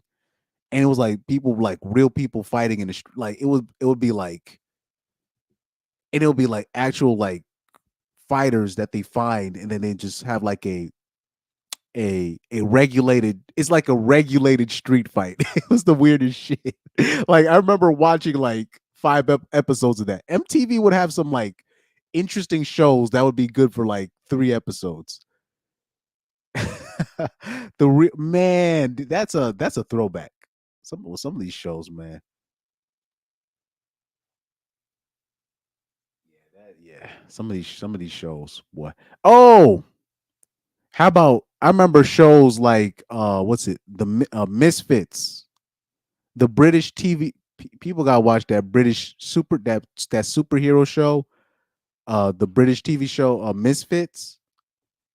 That is that's a great series. Misfits is a great series. Yeah, Misfits. That is a great show. Oh, there's another thing that man, who's the guy? Let me see. Stephen Fry. What's that guy's name? The gay comic from Britain. Stephen Fry. Hugh Larry. Yo, I used to watch this. I used to watch bits of this back in the day. I used to watch this. I used to watch stuff like this, man. Like weirdo British shows like this. I used to watch stuff like this. I used to watch this. I used to watch Mock the Week. I used to watch Mock the Week. Man, yeah, yeah, those are throwbacks right there. Well, Mock the Week, that's like that's 2000s. This is when Frankie Boyle wasn't like a full blown liberal, and he was like actually funny. Frankie Boyle used to be like a freaking like he used to be like one of my favorite like edgy comics. Like yeah, Frankie Boyle used to be the man, bro. Now he's more like he does like articles now on the Guardian and stuff like that, and it's different. Ah, back in the days. But anyway, let me see. Yeah, Sokka is the GOAT. You know what I heard about the live action film for The Last Airbender? They saying that they were trying to make Sokka quote unquote less misogynistic. And you're just like, but that's part of the show. That's actually part of his growth in the show. That's actually you if you actually out that part of Sokka, you're actually taking apart a big part of the show.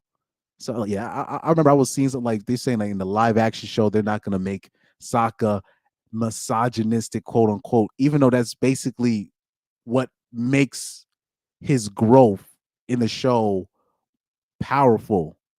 Like, oh my god, they're trying to like they're trying to mess up they're messing up. I hopefully they didn't really do that. Because I'm not gonna watch. I'm not gonna download Netflix to watch the live action show of the Avatar, but um, yeah, I'm not gonna do that to myself. Oh man, what's it? Justice League Unlimited was my yes, that was another great show. Justice League Unlimited. How can I forget? The Question. That was my yo. Why the faceless ninja? Yo, this dude was goaded. Hold on, let me bring up The Question. This dude had no face. This guy was goaded, bro. The Question. Oh man, The Question. DC character. I don't know if I could. Yo, this guy was goaded, bro. This guy was goaded. This dude right here, this guy was goaded. That was one of my favorite characters in Justice League Unlimited. He might have been I think he was my favorite. Man, that's a throwback name, man. The Question, that was my guy. The Question was great. Yo, this dude would question everything. And I just love how like cuz did he even really I don't think he had powers really. But it was funny, man. People be always like he every time he would oh This is what I loved about the question, man. He would only start asking a few questions, and people would just start getting mad at him. And one, they'll, they'd be wanting to. They'd have him by like the collar. They'd have him by the collar, and he would still be asking questions. And it's funny. He'll just ask a few questions, and people get mad at him. I used to love that about him. It was like nobody wanted him around because it was like nobody wanted him around because he was really dangerous because he would just ask questions. He would ask, man. I used to really respect this guy. Oh man. Oh man. Oh, Carlos X says Crunchyroll is a subscription app now. Oh, so Lorette watched Misfits. She said, for Misfits, I took issue with the lone black girl on the show. Her superpower was super sexual. Facts. I forgot. Was it it was the mix chick. The mixed chick, her power was literally wasn't like her. I forgot what her power specifically was, but it did have something to do with her sexuality. Like, yeah. If you touch, I forgot. Yeah, if you touch her, if you touch her, then you want. It's like people want to shag her. It was like she had like the worst power, bro. Or like no, like didn't like no. It was like she like if you touched her, you could like read her. You could read her mind or something, or no. It's I think it's like if you touch her, you could like die. It was almost like Rogue, if I'm not mistaken. I don't remember what her. It was like if you like people couldn't touch her. Basically, that was her. Her power is like you couldn't touch her. Like she had like a really funny ass power. Like if you like like if you touched her, like people would start saying crazy things about her or whatever. I know who you're talking about, but it's like if like her superpower was you just couldn't touch her. Yo, that I think her what was her I forgot what her name was in that show. It was the mixed chick. Oh man. Oh yeah, Carlos X. I'm, I'm not the answer. I'm only the question. That was yo. He was just yeah. He had no. That was because I'm like he didn't even have powers, but people would be afraid of this dude. I found that interesting to me. I found the question very interesting because he would have like his own separate episodes devoted to where people would need his help, and they would be like relentless to ask for his help because if you were asking for his help, he would start questioning. He would start questioning you. You like if you was around him, you had to come clean. I love that about him. If you came around him, you had to come clean. Pause. You had to come clean. But yeah, I gotta. I don't remember the other. I don't remember her power specific. I just remember the black girl on Misfits. I just remember her power was literally you couldn't touch her. If you touched her, like like something crazy would happen. Something crazy would happen if you touched her. Like it was like dudes specifically like really couldn't touch her. Was her name Laura? I think her name was Laura. Laura from Misfits. Or I could be wrong. No, that wasn't that was the name of somebody else. But it was this was somebody else. No, what's Misfits cast? And then that last season, it like people didn't like the last season because basically all the original cast members shoot, let me not were basically replaced. They all went away. Yeah, Alicia, that was her name. Alicia. What was her power in that show? What was her power? Like, because I knew you just couldn't touch her. Alicia's power misfits. Oh man. Here we go. What is Alicia's power misfits? Clairvoyance.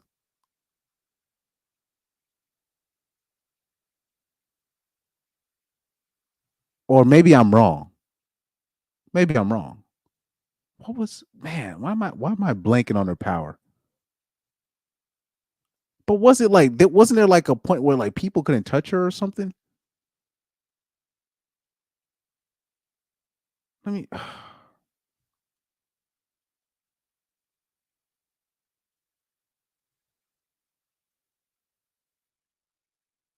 yeah, so let me see.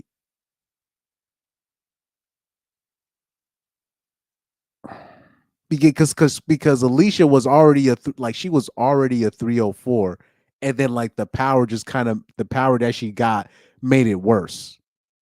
Because you're like, yeah, she was already a 304. And then I remember when like Alicia, she went to like a bar and then they already had a nickname for her. They called her like CUM dumpster. They literally called her a CUM dumpster. And then she ran away and Simon was like, I don't care, Alicia, that you were this. You with me now. You're one of my favorite scenes with Curtis when he was talking with Alicia because that was his ex. Curtis was like, "Wait, Simon, he's better than me. He's better than me." Yo, that was hilarious. I gotta find out what her because I just what in the fuck? Oh, okay. I thought that was some weirdo stuff that popped up on my thing. I'm like, what in the hell? But anyways, that's just the fan feed.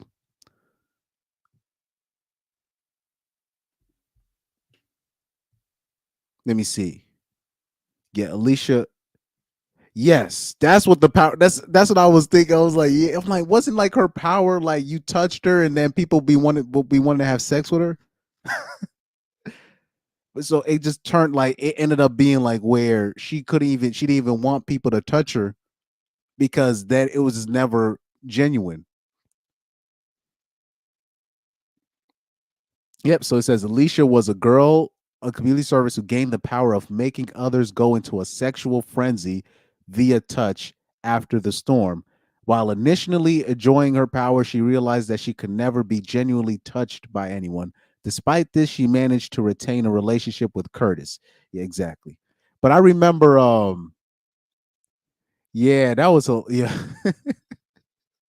I remember when Alicia touched Simon for the first time, and Simon went.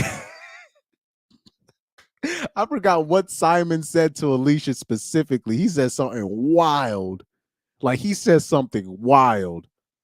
And Nathan was like, "What the fuck?" That's what like I remember like when Alicia specifically touched Simon, he said something wild. Like something like just like sexually, he just said something sexually wild that I've never heard anybody say before. Yeah, Misfits, that was an interesting series, man. That was an interesting series. But yeah, yeah. Oh man, I went way over time today. I went way over time today talking about these TV series I love, man. Yeah, the 304 power. That was her power. Yeah. Yeah. The 304 power. That was 304 power. Let me read some of these comments though before I sign off. Let me read some of these comments though. Oh man. Yeah, so Laura had said when she had a problem with that lone black girl, yeah, the only black girl on that show. And her power was basically being a supercharged 304. Yeah. Yeah. Come on. It said black books, a drunken Misanthropic bookstore owner gets into a Zanny scenarios with his two friends. Black books? Have I heard about this? Let me see this. Black books. Oh, I know that show. I know that show. I've seen that show before. Man, these are some of the those early 2000s. Some of these shows, like I'll say the early 2000s and like those 90s shows, those were the last of like where these shows had like great writers. Like shows like that, they don't have the right writing is almost non-existent nowadays with those shows. Oh man, but shout out to AJ for checking in. Shout out to AJ for checking in. What other show? Let me see. Yeah, Batman animated series. Renee Montoya looked like Lizzo. Jeffrey Combs from the Reanimator, Star Trek Enterprise ruled as the question. Nice. The light skinned bitch. Yeah. Alicia Powers was literally just being a supercharged 304. And then basically when she was already a 304 before those powers. And then once she got that power where basically if she touches somebody, they just go into a they want to shag her. And I think that power only worked with men too as well, if I'm not mistaken. Yeah, the 304 power. She literally had 304 power. But then she ended up getting miserable because she could never have a genuine touch or interaction with somebody because if she touched them, they wanted to shag her.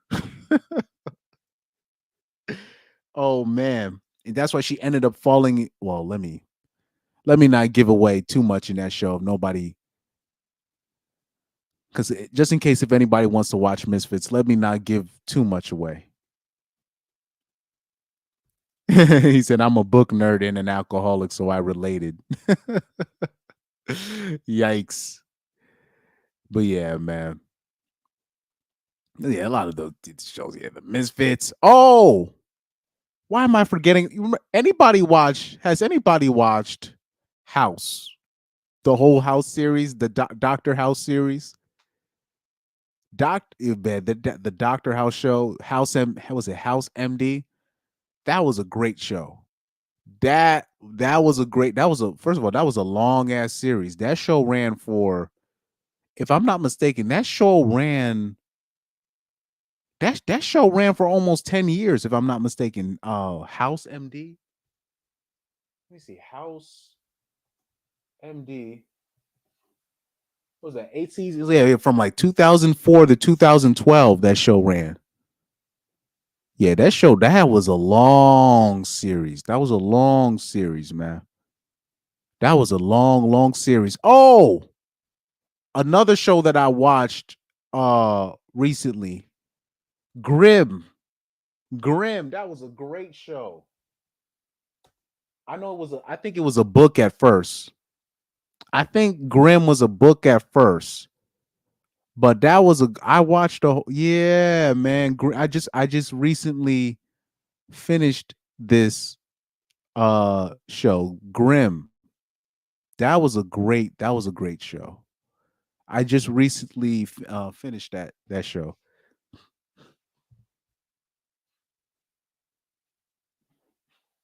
I'll say probably I'll say the corniest TV show that I've watched in its entirety. The corniest TV show that might be Smallville. Smallville might be the corniest TV show that I've ever watched, but I watched it in in its entirety. I think I watched almost every episode of Smallville, if I'm not mistaken. I used to like, especially I remember when I was young, especially like in elementary school, like my grandpa had this TV. It was stuck on the CW11 channel. I watched every Smallville episode, bro. Like I watched every Smallville episode on that CW channel. Man, I watched every episode, if I'm not mistaken. I think I watched because I even remember like watching the finale of that series. I think I might It never hit me that this show has been running for almost 7, 8 years. Let me see if I can bring that up. Smallville. How many seasons was that? Yeah, 10 seasons. 10 seasons from 2001. Oh, so that might have not, that's probably not every episode. But I remember from like 2003 through like whenever it ended in like 2011, I was like, yo, I watched like I think I watched almost every episode of that show. Of that show. Small, I don't know if I can consider it a great series, but yeah, it ran for 10 seasons. It ran for 10 seasons. Yep. Yep. And I remember using like who's my favorite character in that show? I'm trying to think. Who did I like in that show? Who did I really like in that show? I'm trying to think. Because I remember they did have this black dude in the show. Hmm. But anyway, yeah, I watched almost every episode of Smallville, man. Yeah, every episode. I think I watched every episode of Smallville. Yo, that song, yeah, the Smallville, yeah, the theme song, the intro of the song, it's stuck in my head, bro. Like when I think about all these early 2000 songs, that's the damn near all of them was on that show. I think that's why I remember a lot of these episodes is because of the songs in those shows, but particularly that yeah the theme song of it, yeah, it's still stuck in my head to this day. Somebody save, whoa. Yo, that shit is stuck in my head, bro. Don't care how you do it, just say. Man, I remember, man, that song is stuck in my head, bro. Yeah. Oh, man, when I found out, but look, man, dude, I remember, I think it was like 2006 or 2007. I saw an interview of Hugh Larry and I found out he was British. And then that's how I found out him and Stephen Fry did shows together. And that's when I started. I'm like, what? I'm like, he's from England. That's when I started finding out about him. You know, was it Idris Elba? How like these British actors be coming to America and they be faking our accents, and they do it so well. Particularly, yeah, Hugh Larry and Idris Elba. I found out around that same time, around 2007 or was it '08, that these guys were British. I was like, what? What? I'm like, what?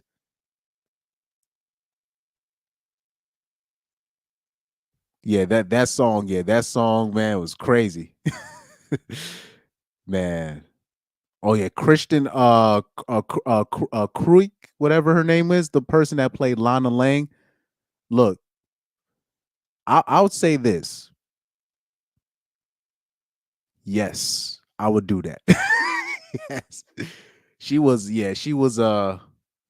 because she had that right mixture, you know what I mean? Like of like European and Asian.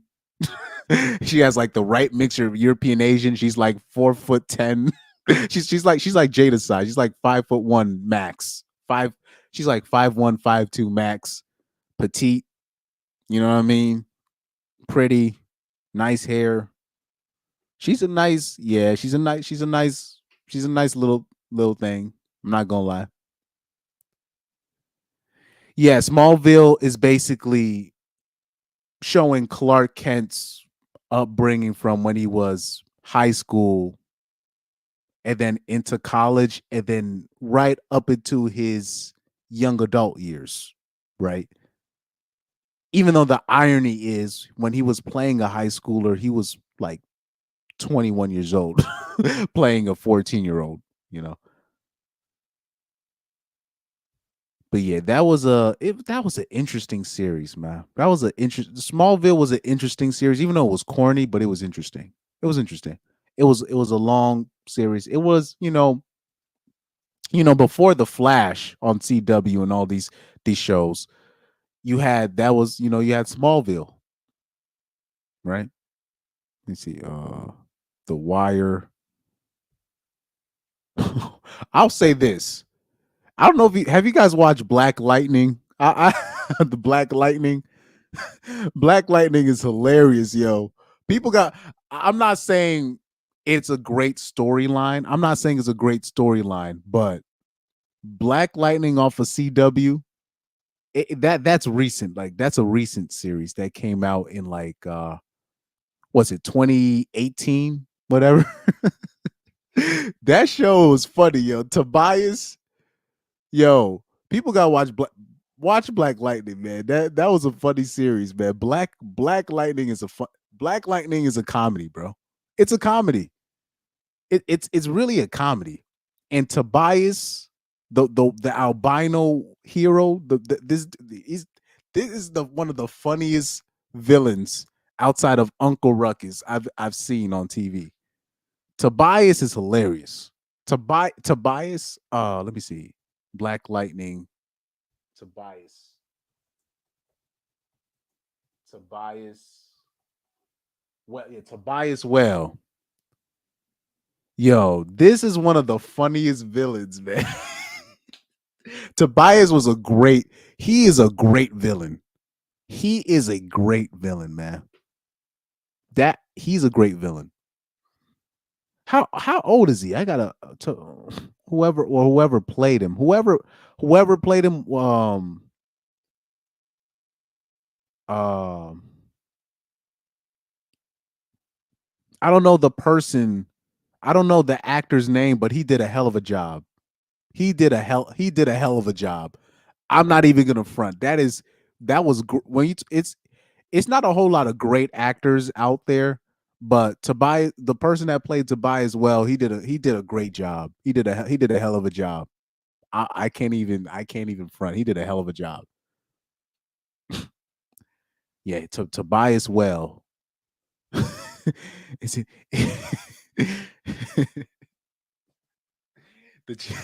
He called Black Lightning's family the what did he call them? The chocolate covered Incredibles. I was crying laughing when he said that. Is it for my isn't it my favorite super negro? Black Lightning.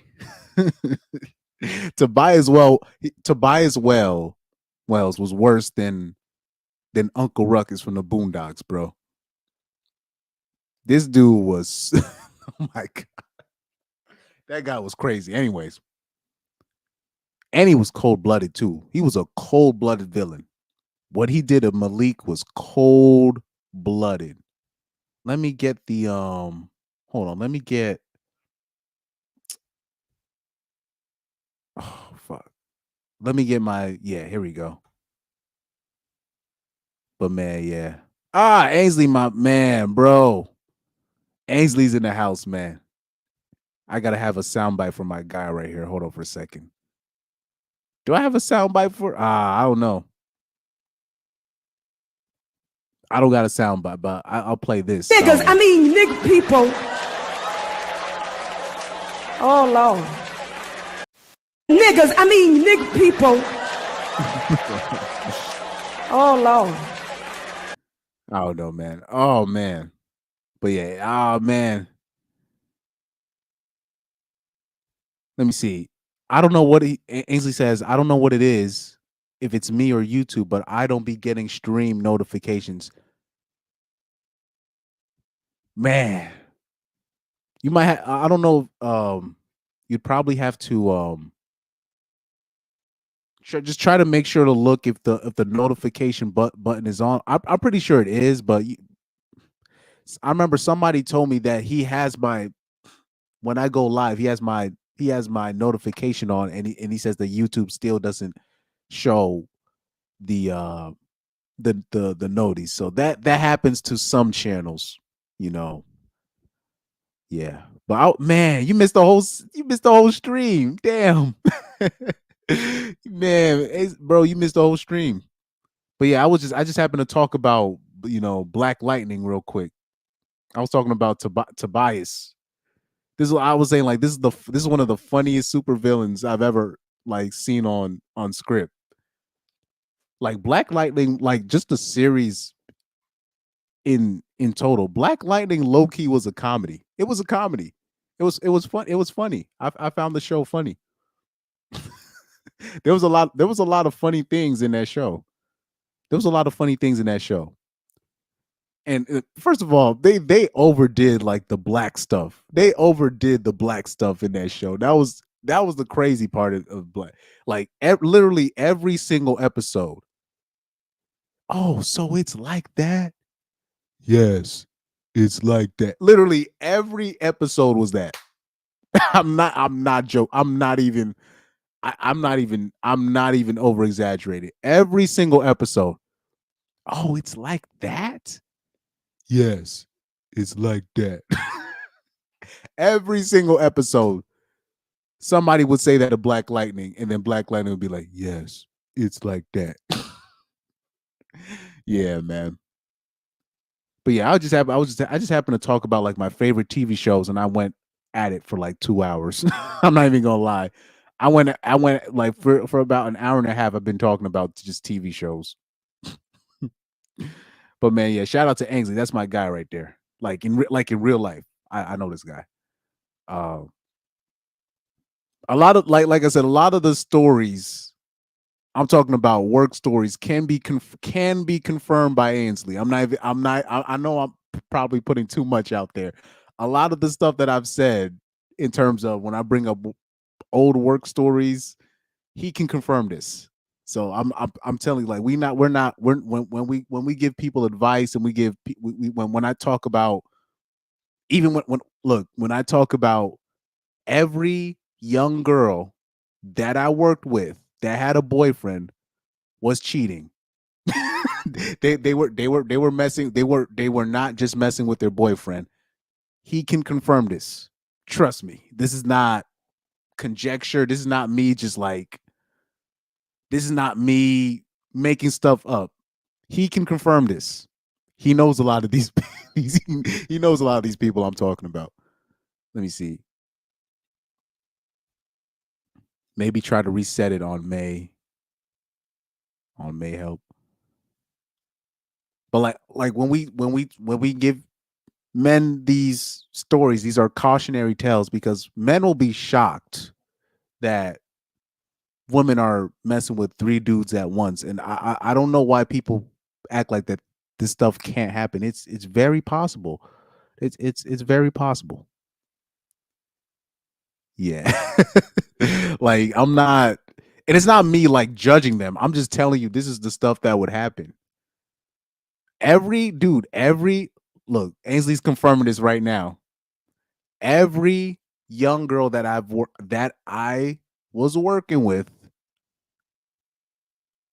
every young girl that I worked with that had a boyfriend, they were not just sexually active with just the boyfriend. So I'm talking about every young dateable girl that had a boyfriend, they were messing, even like I'll say this since Ainsley's here. Remember the bartender girl that we used to work with, the girl with the red hair that had like the tall light skin boyfriend with the tattoos. She was messing with Turbo. she was she messed with Turbo. I don't know how many times. It was probably one time. I think it was only one time, but she was cheating as well, and she had a tall light skin dude. Like it's not safe. And she was a pog. And she was a pog. Yeah, Ainsley. Yeah, I'm telling you. Yeah, the bartender. Yeah, she was messing with Turbo. I don't know how many times though. I think it wasn't, I don't think it was a continuous thing, from what I remember. But yeah, yes. He said, "Did Turbo tell?" No, I found out myself.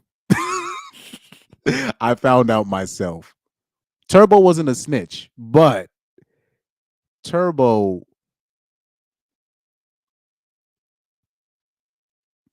I'll tell you what. You still got Turbo's number, right?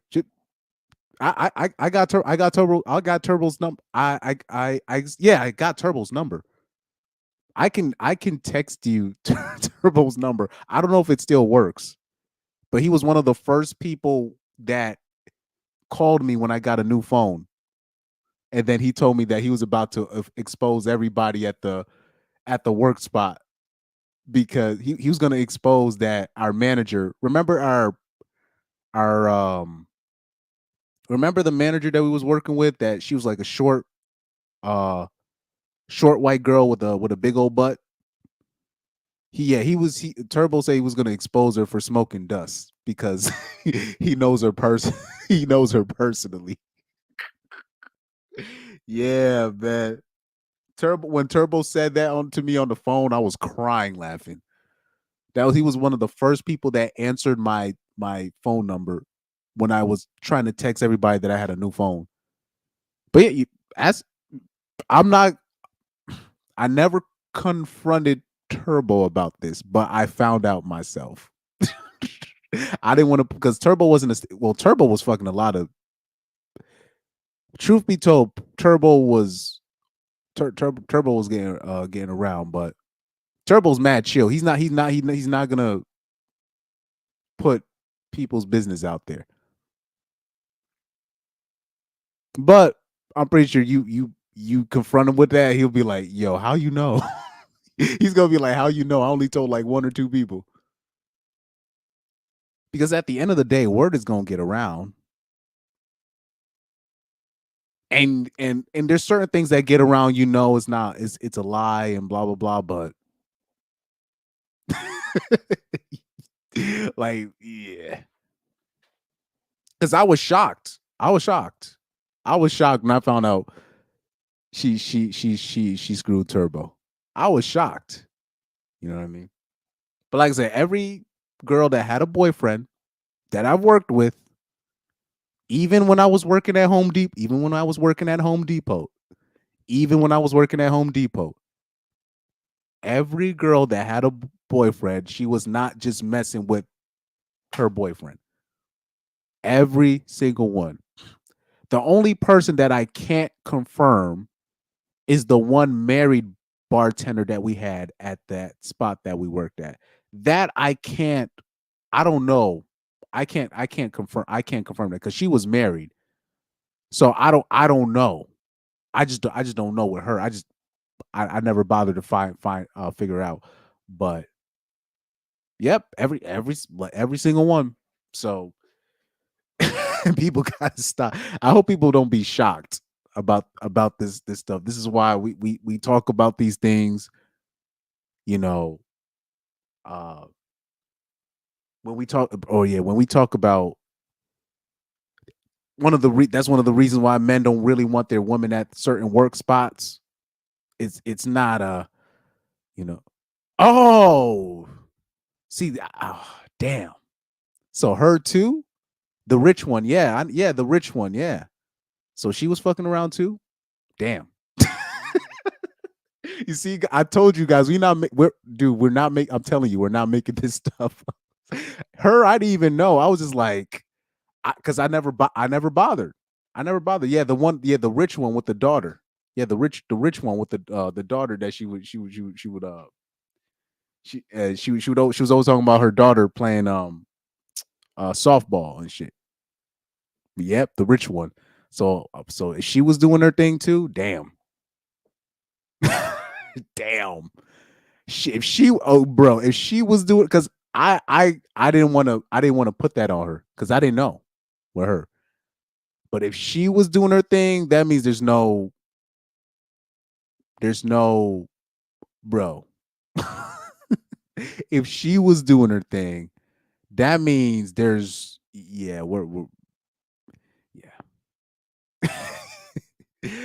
just guys, just understand. And also, the statistics are out. Like most women, or sorry, I don't know. I think I think they said most partners or most women. They said that most people have their affairs at work. It's like at the rate at like 58% of the affairs is somebody that they know at their job. So, but people be like, man, not my wife, not my husband, not my boyfriend, not my girlfriend. Yes. Yes. Oh yeah, oh yeah, and if your girl work at a warehouse, if your girl is working at a warehouse, good luck.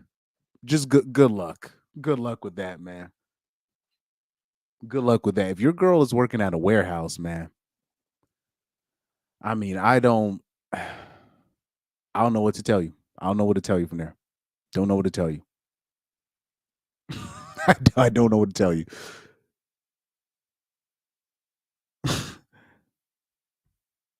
Oh, see. There's no guarantee, but if she was doing her thing, then there's truly no hope. Yeah, if she was doing that, if she the one that actually had money, she had like she said she said she lived in I don't want to say the town, but that's a rich town.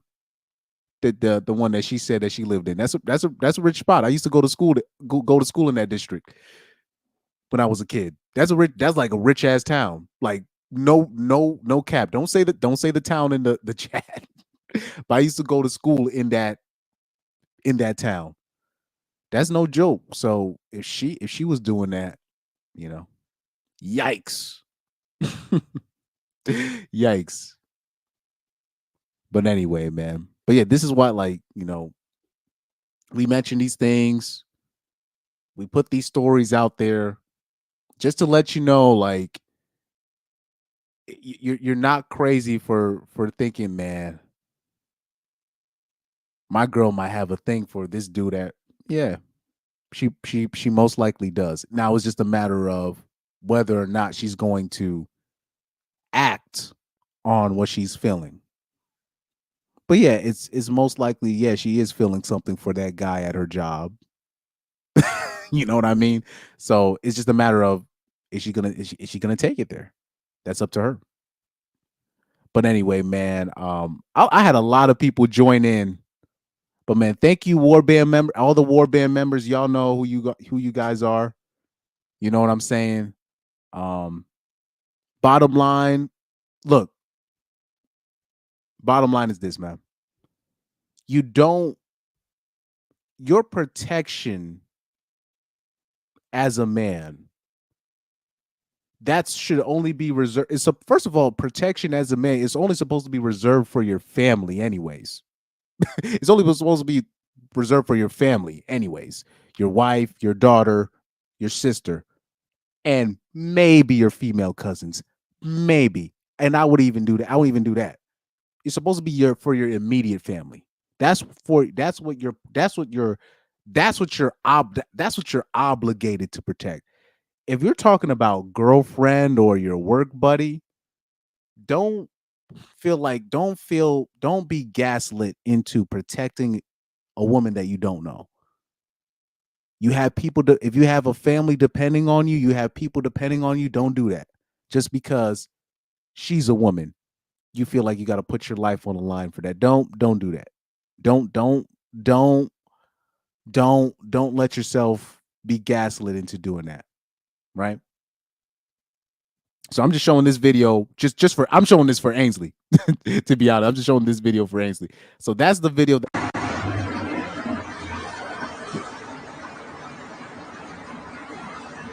so that guy ran away and he was getting a lot of crap in the comments, but I'm like, guy, I don't even think that, because I don't think that's even his girlfriend. And at the same time, like your protection as a man, that's only reserved for your family. That's it. That's how it's supposed to be anyways. It's only supposed to be reserved for your family. So don't let people gaslight you into putting your life on the line for a 304 trying to protect her phone or her purse. That's not what your protection that's not what you're supposed to protect. It's for your wife, your sister, your daughter, your mom. That's it. You know what I mean? That's how it's supposed to be, man. That's how it's supposed to be. That's how it's supposed to be. But anyways, man, thank you guys for tuning in. I went way over time. I went way over time. And I only plan to show like 3 videos too. I went way over time, especially talking about these TV shows. But man, thank you guys. But like I said, all the stuff I've talked about in my videos when it comes to work, relationships, all this stuff, I'm telling you, I got a witness. I got a witness. You know what I mean? So these are the things that I used to even talk about at my job, which I shouldn't have done that, but that's what I was going, like Ainsley knows now. I was going through RP rage, I guess, or like not RP rage. I was more RP evangelizing. That's what I would call myself at the time. I was more of a RP evangelist. I never really went through a RP rage per se. Not when it comes to hoes. I went more through a RP rage when it came to religion.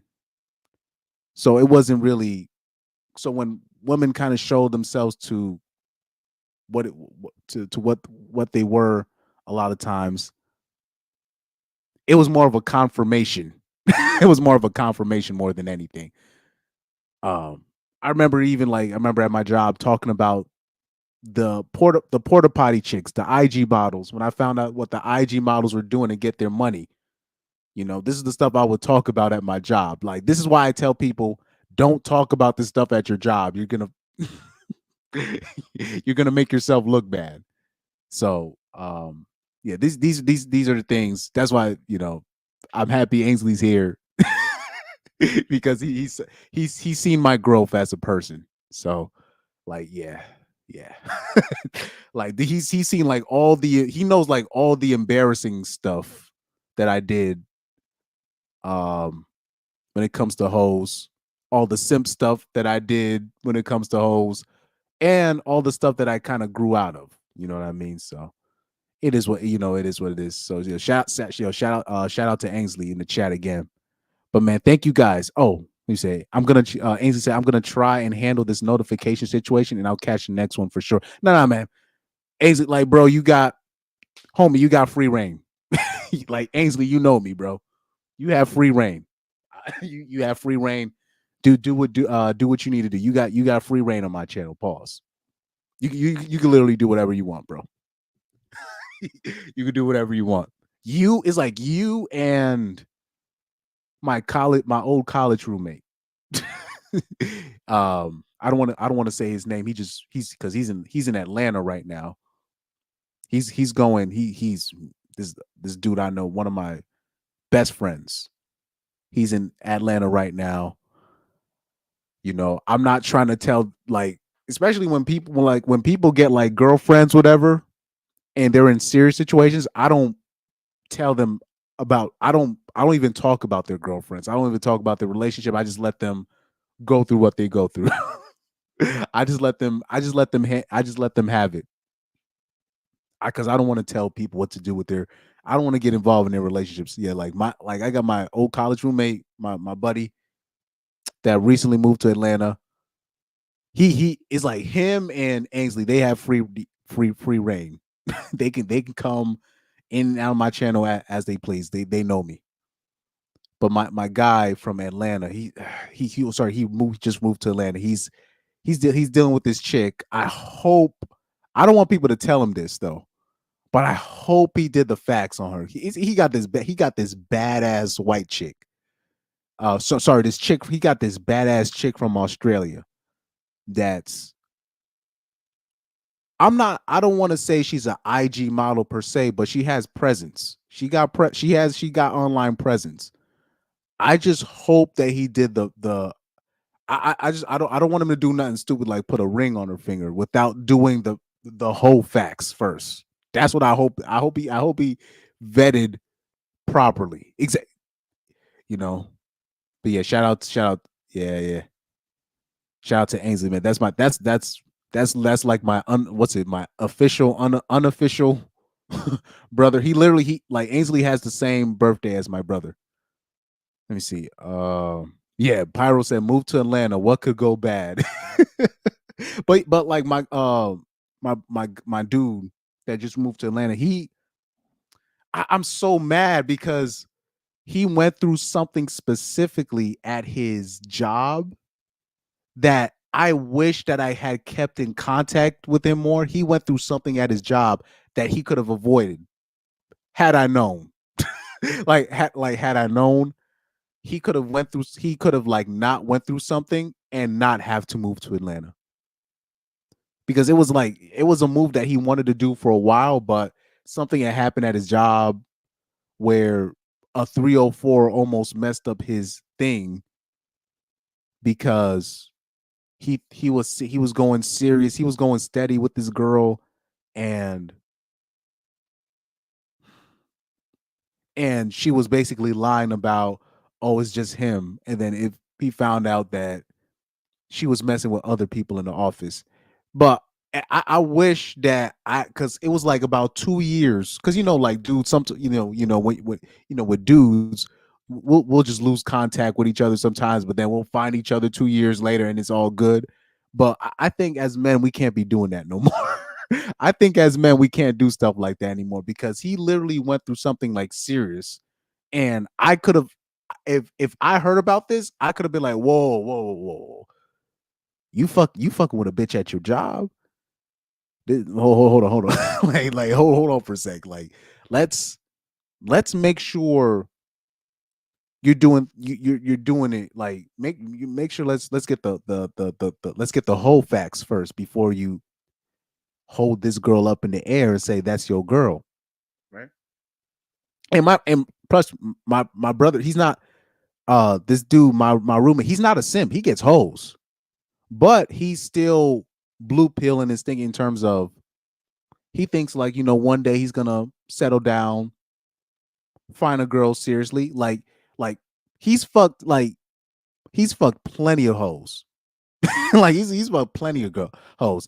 He's just now at the stage now where he's just like, yeah, my player days are done. Like, even though he wasn't a player, he was just getting hoes. He was just getting mad hoes. But even like I'm saying, even the top. That's why I try to tell people from my personal experience. He's what you would call I guess, a Tyrone. I guess that's what I guess people would classify him as. That dude, 6'4". Dude was a basketball star in his city. Came to was it my we were roommates in college. Always got plenty. He always had hoes. He always had hoes. But even guys like that can get played. You know what I mean? So he's gotten plenty of hoes, but you can still get played. So, man, I just wish that if I had kept in contact during like those 1 or 2 years where I just lost his social media, his phone number, whatever I lost, I would have, and if he would have told me, I would have been like, whoa. And I remember him telling the story before he moved, when I was at his party, his getaway party, and when he was telling me the story about the hoe, when he was just what should have gave it away that she wasn't really into him like that was when she was just like, "Oh yeah, my family's Albanian, you're black, I'm white, and my family." Man, fuck all that.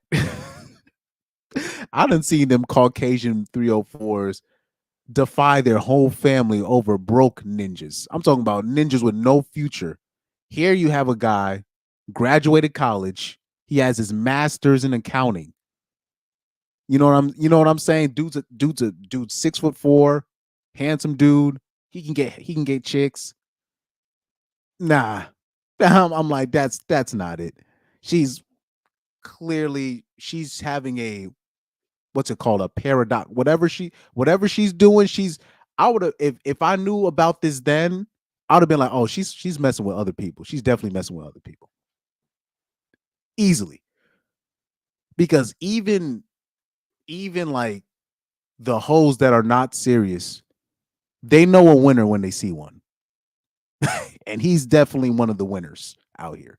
So she like they would have stopped whatever they would have what if a girl was actually serious about what he was doing, she would have cut off the other dudes that she was with and then be with him. You know what I mean? So once I heard that, I was like, "Oh, she capped." If I would have heard that, I'd be like, "She's capping." I know Caucasian 304s that defy their family for broke SoundCloud rap, so broke black SoundCloud cloud rappers. So I would have been like, that would have been easy for me to be like, "Oh, she's messing with other people." And it just turned out that the girl that he was with at the job, she was messing with all types of dudes at her job, which made him look crazy out here. So he ended up moving to ATL. So he's like right now he's with a chick right now from Australia. She got online presence. She bad. I ain't from the front. She bad, but I just hope that I just hope that he's just enjoying his time with her, but not doing anything crazy like put a ring on it and then doing the whole facts later and then getting burned. You know what I mean? And then getting burned later. Let me see. A second opinion perspective is always good. But yeah, he's commented on my channel before. My bro, my college roommate. He's commented on my channel before. He's seen some of my videos. He's like, man, I should have seen some of these videos before I went through what I went through. I was like, God damn it, you know. But it is what it is. That's I'll be like, damn. But this is why I try to tell. This is why I try to go out my way to do what I do. People need this message, man. They need this message.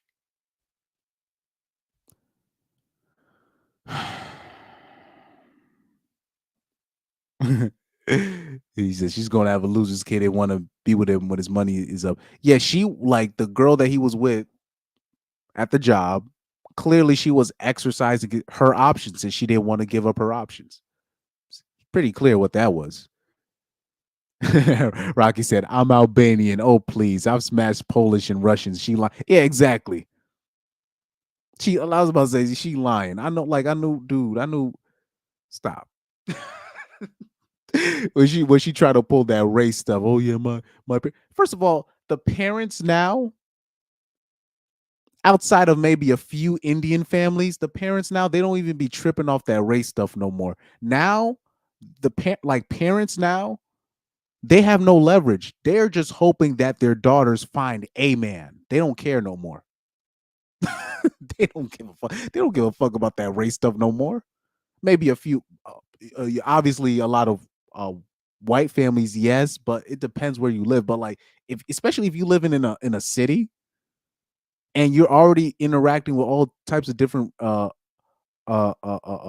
races of people, they're not tripping off that no more. They not dude. I know families that I'm talking about. They don't even mess with ninjas like that, but I can tell that because like their daughters, they're gonna have to take care of their daughters forever. If any man takes their daughter off their hands, they'll be happy. They not tripping off that no more. And the man cannot even like, and he could be making like regular money. They'd be like, just please take our daughter off our hands. I don't want to take care of her until she's 35. Please. He said she sounds wholehearted, but yeah, but hopefully, because my college he got like a bad Australian chick with him, like a bad chick. She's a baddie. She's one of those baddies, right? So hopefully he just enjoys her time. But I always say, red if you meeting it, like I always say though, because I don't want to say this to him directly, because I don't give people advice on a girl, but if you meeting a girl from ATL directly, You have to be careful. You have you have to be careful, man. You know, and like I said, we all can fall victim to this. We all can fall victim to this, and it's very few people in this world where I trust their judgment. Very few people. It's not, and it's not that. Oh, I don't because I like you. I trust you. It's very few people that I could be like, I trust his or her judgment. Very few. What's her IG? No, I'm not giving you her IG. Absolutely not. I'm not giving you. these are. I know these people, bro. I know these people. I'm not. I'm not giving you her. I'm not giving you her. Her IG. I know these people, bro. Now, if things don't work out, maybe. But even then, but she is Instagram girl.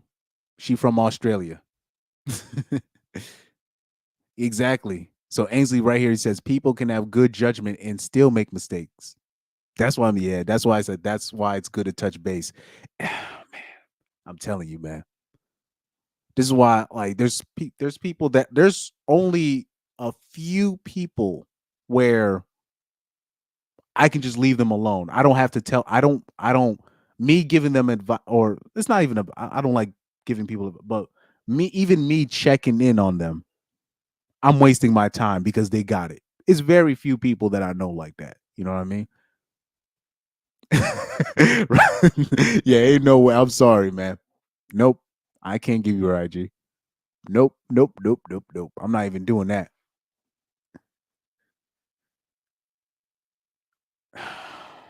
And then last I checked, because girls do this thing, it's called a soft launch. So they'll like soft launch their boyfriend or the person that like you have like women are so wicked nowadays. They'll soft launch their fiance. Like it'll be a picture of the fiance proposing to her, and they won't show the fiance's face. I'm like, y'all soft launching your fiancés. I'm like, this is crazy. Brett Cooper, she soft launched her. I, I, I don't know if I'm like, do people still do we even know who her fiance is yet? Still, or let's see, Brett Cooper. I don't like people that do stuff like that. That's just it's just so narcissistic.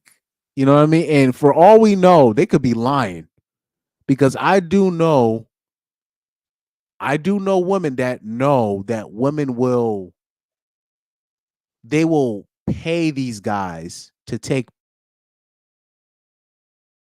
with them to make it look like they're living a certain lifestyle that they're not. So it's a business. Let me see.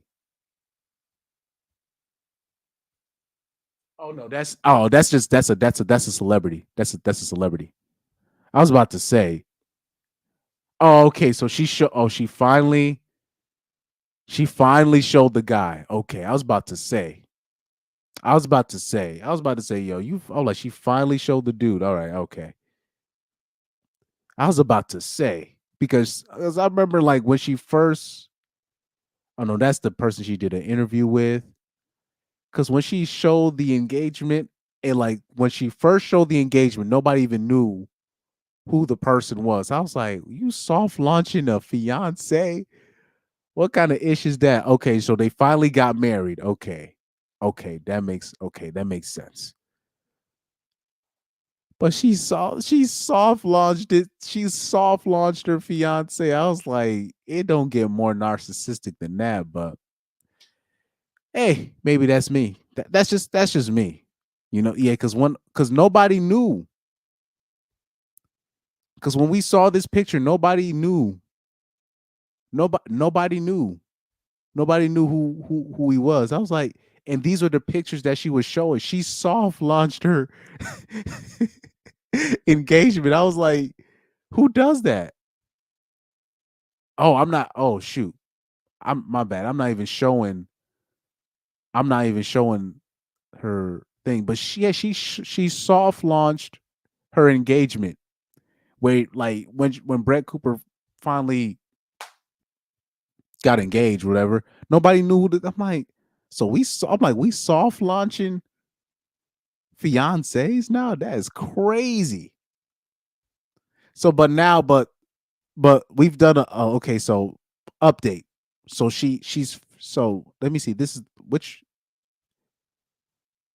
So she finally showed her fiance.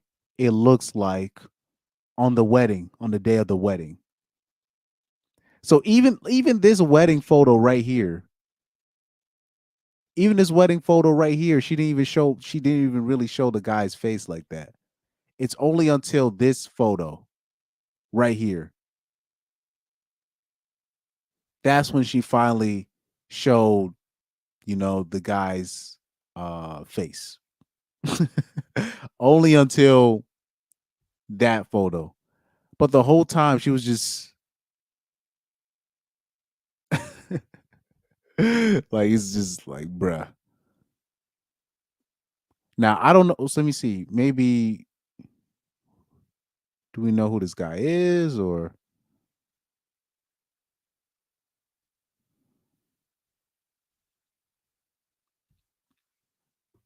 but yeah, everything is backwards now. Is where basically where the woman has her IG, she can keep her IG, her followings, and now the guy has to like not have it.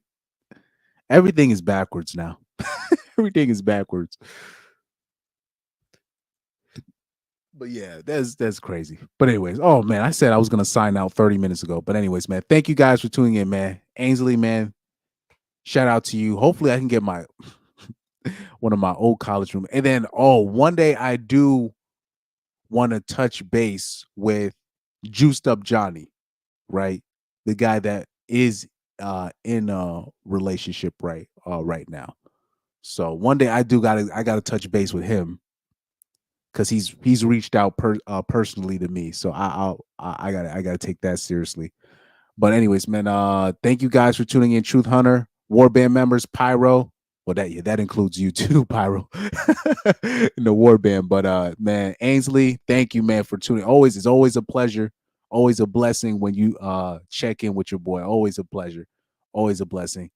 Lorette, always a blessing when you check in as well. One of the OG supporters, like probably I don't know if she was the first. I think she was the first. I'm not sure, but definitely one of the first people outside of my family that was watching and Ains out of one of the first people outside of Ainsley and my family that was watching my channel in the beginning. But man, thank you for tuning in as well. Carlos X, Warband. But everybody, man, South Holland, thank you guys for tuning in. I will peace out for now, man. Garrett, thank you. Yeah, Warband. But man, thank you guys for tuning in. Yeah, watch. What did I say? Watch the boys. Watch the boys. Watch the boys. That's a great show. But man, thank you guys for tuning in, and I'm out of here.